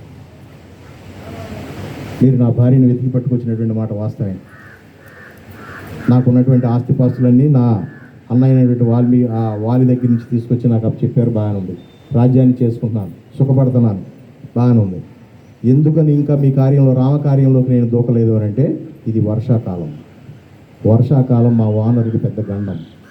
వర్షానికి కోతులు తడవు, అవి తడిచినాయి అంటే ముందు ప్రయాణం చేయలేవు, కొమ్మలు జారిపోతాయి, రెమ్మలు జారిపోతాయి, అవి ఎక్కువ దూరం ప్రయాణం చేయలేవు. చూసారా, ఇది పోంగానే కొద్దిగా శీతాకాలం రాగానే, అంటే ఇప్పుడు ఆగస్టు మాసం వరకు వర్షాలు పడతాయి, సెప్టెంబర్ చివరి వరకు దగ్గరగా, ఇక అక్టోబర్ నుంచి శీతకాలం తిరుగుతుంది. చూసారా, ఆ మాసాల్లో పక్కన పెడితే అక్టోబర్ నుంచి స్టార్ట్ చేస్తాడు. మేము అందుకని కొంచెం వెయిట్ చేసాం, మీరు ఏమనుకోకండి, మేము అందుకోసం వెయిట్ చేసాం తప్ప వేరే ఏం లేదు. ఈ లోపల ఖాళీగా ఉండలేక ఈ సుఖాలు, ఈ గానబంజాలు ఎప్పటి నుంచో కరువైపోయి ఉన్నాం కాబట్టి ఇగో ఈ స్త్రీలతో ఇలాగా సంచరిస్తూ ఉన్నాం, మీరు వేరే అనుకోవద్దు అని చెప్పేసి చక్కటి ఎక్స్ప్లెనేషన్ ఇస్తాడు. చూసావా లక్ష్మణ, మనం ఎంత పొరపాటు పడ్డాం చూసావా. వాళ్ళు ప్రయాణం చేయాలి కదా, ఎతకటానికి ఆ కోతి సమూహం వెళ్ళాలంటే చెట్టు పట్టుకోవాలి, ఏమో తడిసిపోయి ఉంటాయి, జారిపోతాయి. చూసారా, ప్రయాణానికి ఎంత ఇబ్బంది పాపం వాళ్ళు. మరి మనం ఆలోచించాలి కదా, మనకు తెలియలే ఈ విషయం. అంటే ఒక్కొక్క జాతికి ఒక్కొక్క ధర్మం, ఒక్కొక్క హ్యాబిట్స్ ఉంటాయి, ఒక్కొక్క పద్ధతులు ఉంటాయి. మరి మనం మనుషుల్లాగా ఆలోచించేసాం. నువ్వు వెంటనే నువ్వు చేసావు కాబట్టి నేను చేయొచ్చు అని అనుకున్నాం, కానీ దీనికి కాలం కూడా సహకరించాలి. ఇప్పుడు ఇందులో మనం నేర్చుకోవాల్సినటువంటి సూక్ష్మ రామాయణం, దీన్ని సూక్ష్మ రామాయణం అంటారు. ఆధ్యాత్మిక రామాయణం, సూక్ష్మ రామాయణం, వాల్మీకి రామాయణం. ఇట్లా వాల్మీకి రామాయణంలోంచి అనేక సూక్ష్మాలను గ్రహించి మహానుభావులు సూక్ష్మ రామాయణం రచించారు. అనేక విషయాలను గ్రహించి ఆధ్యాత్మికమైనటువంటి విషయాలను ఫిక్స్ చేశారు. ఇందులో మనం సూక్ష్మంగా ఆలోచించవలసినటువంటి విషయాలు, ఏదైనా ఒక వ్యక్తి ఎందుకు చేయలేకపోతున్నాడు, ఎందుకు చేస్తాడు, ఎందుకు ఈ రకంగా ప్రవర్తిస్తున్నాడు, ఎందుకు ఈ రకం, ముందు సూక్ష్మంగా ఆలోచించాలి. ఏంటి బ్యాక్గ్రౌండ్ చూసారా, అది చేశాడు రాముడు. చేసి అలాగే స్వామి మేము అపార్థం చేసుకున్న మాట వాస్తవం. మీరు ఈ కార్యక్రమాన్ని మీరు ఎప్పుడు స్టార్ట్ చేయదలుచుకున్నారో మీ మీద నాకు నమ్మకం కలిగింది. మీరు ఎప్పుడు స్టార్ట్ చేయదలుచుకున్నారో ఆ రకంగా మీరు చేయండి అనేటప్పటికి ఆ సభ అలా ముగిసింది. అలా ముగిసిన తర్వాత ఈ జాంబవంతుడు, ఈ అక్కడ ఉన్నటువంటి ప్రవృద్ధుడు ఎవడయా అంటే ఈ ఓనర్ సమూహానికి జాంబవంతుడి ప్రవృద్ధుడు, అందరికంటే పెద్దవాడు. ఆ జాంబవంతుడి సమావేశంలో ఈ కార్యక్రమాన్ని నిర్వహించడానికి చివరికి వాళ్ళు ఏ దిక్కును వెళ్ళాలి అని చెప్పేసి ఒక పెద్ద సమావేశం నిర్వహించారు. ఆ సమావేశంలో మీరందరూ కలిసి ఈ బ్యాచ్ అంతా కూడా ఉత్తర దిక్కు వైపున వెళ్ళండి, ఈ బ్యాచ్ అంతా దక్షిణాన్ని వైపుకి వెళ్ళండి, ఇటు వెళ్ళండి అని చెప్పేసి ఒక అలాట్మెంట్ జరిగింది. జరిగిన తర్వాత సుగ్రీవుడు ఫైనల్గా వస్తాడు. అయిందా, అలాట్మెంట్ చేశారా, ఎవరు ఏ దిక్కుని వెళ్తున్నారు, సార్ మేము ఈ సైన్యంతో ఇటు ఉత్తర దిక్కుకి వెళ్తున్నాం, సార్ నువ్వు ఇటు వెళ్తున్నావు, మేము ఇటు వెళ్తున్నాం అంటే ఇన్ని లక్షల మంది వానర సైన్యం కూడా వెతకడానికి బయలుదేరారు. నేను ఒక వార్నింగ్ ఇస్తున్నాను, మీరు తిరిగి రావటం అంటూ జరిగితే సీతమ్మ వారి జాడ తెలుసుకుని మాత్రమే తిరిగి రావాలి. అంతకు ముందు ఎవడైనా నాకు దొరకలేదు అని చెప్పేసి ఎవడైనా ముందు వస్తే వాడిని వదిలిచ్చేస్తానంటాడు. ఇది రాజుకు ఉండవలసినటువంటి లక్షణం. ఇక్కడ పోతే పోయింది వేరే, ఊరికే సరదాగా రాముల వారి కోసం ఏదో మనం మాట అన్నాం, అయితే అయింది, లేకపోతే లేదు, ఊరికి వెళ్ళిరండిరా మనం చెబుతుంటాం. మన ఊరికి వెళ్ళి ఆదరణ వచ్చేసేసి సరిపోద్దులే, ఏం అవసరం ఏం అవసరంలే, ఊరికి మన తరపు నువ్వు వెళ్ళావా లేదా, కాదు సార్ మీరు వెళ్ళకుండా నేను వెళ్తే బాగుండు, ఏం అవసరం లేదు, నేను నా తరపు నువ్వు వచ్చావనుకుంటాను, నువ్వు అక్కడ ఏం చేయాల్సింది ఏం లేదా అని చెప్పి చెప్పలా. చెయ్యవలసి ఉంది, చేస్తాను అని చెప్పి నేను గట్టిగా చెప్పా. అప్పుడు నేను ఆధారపడినటువంటి సైన్యానికి నేను ఇవ్వాల్సినటువంటి ఆజ్ఞ ఏంటి, టేక్ కేర్, తోలు ఒలిసేస్తా, ఎవడన్నా కనుక నాకు దొరకలేదని కానీ నేను ఇది చేయలేకపోతున్నాను కానీ అని ఎవడన్నా ముందుగా నా దగ్గరికి వచ్చి చెప్పాడంటే వాడిని దాన్ని నరికేస్తాను ముందు అన్నాడు. అంతే, ఇది రాజు లక్షణం. ఈ ధీరత్వం లేకపోతే పనులు చేయించలేము. ఉండేవాళ్ళు ఉంటారు, పోయేవాళ్ళు ఉంటారు. కానీ పని జరగాలంటే కొన్ని విషయాలు కఠినంగా ఉండాలి. భగవాన్ శ్రీ సత్యసాయిబాబా అంతే కూడా. భగవాన్ సత్యసాయిబాబా ఇంత హార్ష్గా మాట్లాడు, నేను మాట్లాడినట్టు మాట్లాడు, ఆయన మాట్లాడటం మానేస్తాడు అంతే. నరసింహారావు గారికి ఒక పని అప్పి చెప్పాడు అని అంటే ఆ పనిలో అలసత్వం వహిస్తున్నాడు అని అంటే ఆయన ఇంకా చూడండి, అసలు ఆయనకి పాదదర్శనం ఇవ్వడం, ఆయన వైపు కూర్చున్న ప్లేస్ కట్టి వైపు వెళ్ళడం, నెలల తరబడి ఆ సంస్థలో పనిచేసేటటువంటి సీనియర్ డివోటీస్ యొక్క అభిప్రాయం చెప్తున్నాను. ఏంట్రా అని చెప్పేసి వీళ్ళందరికీ వీళ్ళే తెలుసుకోవాలి. నేను ఏ తప్పు చేశాను, స్వామి నా పట్ల ఇలా ప్రవర్తిస్తున్నాడని తెలుసుకుని, స్వామి తప్పు అయిపోయింది స్వామి అని చెప్పేసి స్వామి దగ్గరికి వచ్చిన తర్వాత స్వామి 2 చేతులతో పట్టుకుని, తప్పు మానవ లక్షణంగా బంగారు తెలుసుకున్నావుగా, కరెక్ట్గా చెయ్యి అంటాడు. అంతే, రెండో మాట అనడం. కొన్ని లక్షల లడ్డూలు 75 సంవత్సరాలు 80 సంవత్సరాలు బతికాడు ఆయన. దగ్గర మేము 75-76 సంవత్సరం పుట్టినరోజుకి వెళ్తే మేము అప్పుడు ఆ టైంకి నేను అక్కడ ఉన్నా. ప్రపంచవ్యాప్తంగా ఉన్నటువంటి భక్తులు, రకరకాలైన భక్తులు, స్వీట్లు, లడ్డూలు, వీడ్డులు వచ్చిన భక్తులను పంచాలని చెప్పి చాలా గ్రాండ్గా కార్యక్రమాన్ని నిర్వహించారు. కొన్ని లక్షల మంది అక్కడ చేరుకున్నారు. వాళ్ళందరికీ ప్రసాదాలు ఇవ్వాలని చెప్పేసి మన సంస్థల నుంచి రకరకాలుగా లడ్డూలు గిడ్డూలు అన్నీ తయారు చేసి పంపిస్తారు అక్కడికి వచ్చిన వాళ్ళందరికీ ఇవ్వటానికి. అట్లాగా మన సత్యసాయి సేవా సమితి తరఫున కూడా మేము లడ్డూలు కూడా పంపించాం అప్పట్లో. అట్లా ప్రతి కార్యక్రమానికి ఇక్కడ చేసి పంపిస్తుంటాం, పచ్చళ్ళు పంపిస్తుంటాం, అన్నీ పంపిస్తుంటాం. అట్లాగా అక్కడికి వెళ్ళిన తర్వాత పంచగా ఒక 2-3 లారీల లడ్లు మిగిలిపోయినాయట. 2-3 లారీల లడ్డులు. మళ్ళీ ఇంకో 2వ విడత పనిచేయచ్చు కదా, ఆ విషయం స్వామి దృష్టికి తీసుకురాకోకుండా నిర్వాహకులు మెదలకుండా ఉన్నారు. ఆ కార్యక్రమం అయిపోయింది. 2-3 లారీల లడ్డూలు అట్లా ఉండిపోయింది పంచగా. అప్పటికే వారం రోజుల నుంచి పంచుతున్నారు, ఇంకా పంచగా మిగిలిపోయిన లడ్డూలు ఆయన దృష్టికి తీసుకురావాలి కదా, తీసుకురాకోకుండా మెదలకుండా కూర్చున్నారు. ఆ కార్యక్రమం అయిపోయింది. 2 రోజులు అయిపోయింది, 3 రోజులు అయిపోయింది. 4వ రోజున ఆ గోడౌన్ తీస్తే విపరీతమైనటువంటి బ్యాడ్ స్మెల్. ఏం చేయాలో తెలియదు. అమ్మో స్వామి తెలిస్తే ఏం చేస్తాడో, ఆయన మనం పొరపాటు చేసాం అని చెప్పేసి గబగబా ఈ 2-3 లారీల లడ్డూను తీసుకెళ్ళి చిత్రావతి నదిలో పోసాం. చూసారా, ఈ సర్వాంతర్యామి ఆయన తెలియకుండా ఉంటుందా? ఎవడైతే ఆ కార్యక్రమంలో పాల్గొన్నాడో వాడితో మాట్లాడటం మానేశాడు, వాడు ఇంకా చూడటం మానేశాడు, వాడికి పాద నమస్కారం ఇవ్వటం మానేశాడు. మెల్లిగా పుట్టపర్తి నుంచి ఎప్పుడు వేసంకాలం కొడైకెనాల్కి వెళ్ళేటటువంటి స్వామి పుట్టపర్తి నుంచి బెంగళూరు ఆశ్రమానికి వెళ్ళిపోయాడు. అసలు ఆ టైంలో వెళ్ళడం ఆయన, వేసంకాలం మాత్రమే వెళ్తారు. పుట్టపర్తి దాటి వెళ్తారు అంటే వేసంకాలం వెళ్తారు. కానీ ఇది నవంబర్ 23, ఇంకా శీతాకాలం కూడా అవలా. పుట్టినరోజు అవ్వగానే వారం రోజులకే నేను బెంగళూరు వెళ్ళిపోతున్నానని చెప్పేసి వెళ్ళిపోయి 1 నెల అయిపోయింది రాలా, 2 నెలలు అయిపోయింది రాలా. ప్రజలందరికీ అర్థం కాలేదు ఎందుకు స్వామి వెళ్ళిపోయాడు. ఇక్కడ స్వామి లేకపోతే పుట్టపర్తిలో ఒక్క వ్యాపారం జరగదు. వ్యాపారస్తులు అంతా గగ్గోలు పెట్టేశారు. పామో నువ్వు లేకపోతే అసలు నీ దర్శనానికి వచ్చేవాడు కరువు అయిపోయారు. హోటల్ వాడు తినేవాళ్ళు హోటల్ వాళ్ళకి ఇబ్బంది అయ్యింది, అన్ని వ్యాపారాలు ఆగిపోయినాయి అని చెప్పేసి వీళ్ళందరూ అక్కడ పరిగెత్తుకెళ్ళి స్వామి మా తప్పు తెలుసుకున్నాం, చిత్రావతి నదిలో మీకు తెలియకుండా 3 లారీల లడ్డూలు పారేసినందుకు మా చెంపలు మేము వేసుకుంటున్నాం స్వామి, మేము ఈ తప్పు మళ్ళీ చేయమని చెప్పేసి ఆర్గనైజేషన్ పెద్దలంతా వెళ్ళి, ఊరు పెద్దలంతా వెళ్ళి, వ్యాపారస్తులంతా వెళ్ళి సాష్టాంగ నమస్కారం పడితే అప్పుడు ఆయన పుట్టపర్తి వచ్చాడు. ఈ రకమైనటువంటి పెట్టు రాజు దగ్గర ఉండాలి. మీరు ఎవరైనా సరే అమ్మవారు జాడ తెలియకోకుండా మేము వెళ్ళలేకపోతున్నాము, మాకు తెలియటం లేదు, మేము చూడలేకపోయాము అనే కనుక ఎవరైనా వస్తే వాళ్ళు ముందు వధిస్తా అన్నాడు అంతే. చూసారా, ఆ దెబ్బతో ఎక్కడోళ్ళు అక్కడ చల్లా చెదరై అన్ని 4 చెరగులో కూడా ఎత్తుక్కుంటా చివరికి వీళ్ళంతా జాడ తెలుసుకుని చివరికి ఏమైంది, సీతమ్మ వారు దక్షిణ వైపు ఉన్నటువంటి లంకా రాజ్యం వైపుకు ప్రయాణం చేసింది అనేటటువంటి ఒక నిర్ధారణకు వచ్చారు. ఇప్పుడు మనం ఎతకవలసింది ఎక్కడ, ఈ భూప్రపంచం అంతా అయిపోయింది, సముద్రానికి అవతల వైపు ఉన్నటువంటి గట్టునికి వెళ్ళాలి. ఇప్పుడు ఎవరు వెళ్తారు? ఇక్కడ ఆగింది, ఇక్కడ స్టార్ట్ అయింది సుందరాకాండ ఇక్కడ స్టార్ట్ అయింది. ఇక్కడ స్టార్ట్ అయినటువంటి సుందరాకాండ మనం ఇంత ఇంట్రడక్షన్ చెప్పుకుంటే కానీ దీనికి బలం చేకూరుతుంది అనమాట. ఇక్కడ సాధాయి ఇప్పుడు ఏమంటున్నాడు, జాంబవంతుడి ప్రేరణతో అరివీర భయంకరుడైనటువంటి ఆంజనేయుడు రావణ పహృతమైనటువంటి సీత యొక్క జాడలు అన్వేషించుటకై చారణాది దివ్యజాతుల వారు సంచరించు ఆకాశ మార్గంలో వెళ్ళుటకు నిర్ణయించుకోవడం జరిగినది. ఈయన ఈ నిర్ణయానికి రావటానికి ఎంత ఉత్ప్రేరకం, ఎంత ఇన్స్పిరేషన్ ఇవ్వాల్సి వచ్చిందో తెలుసా? అందరూ కలిసి ఆ సముద్ర తీరంలో కూర్చుని నువ్వెళ్ళంటే నువ్వెళ్ళు, నేను వెళ్తాను కానీ నేను వృద్ధుడైపోయాను అంటాడు జాంబవంతుడు. అంగదుడు నువ్వు ఏమైనా నీకేం రోగం, నువ్వు చక్కగా యవనస్తుడు, నువ్వు వెళ్ళు, అక్కడ వెళ్ళగలవు అని అంటే నేను వెళ్ళగలను కానీ తిరిగి రాగలను లేదో నాకు డౌట్. చూసారా, వీళ్ళందరి మాటలు ఇక్కడ చర్చలు జరుగుతున్నాయి. అక్కడ కూర్చుని రాముల వారి సంగతి అప్పటికే తెలిసిందేమో మహాత్ముడు అని చెప్పేసి రామ్ రామ్ రామ్ అని జపం చేసుకుంటున్నటువంటి హనుమంతుడి దగ్గరికి వెళ్ళి హనుమంతుడిని ఒప్పిస్తాడు.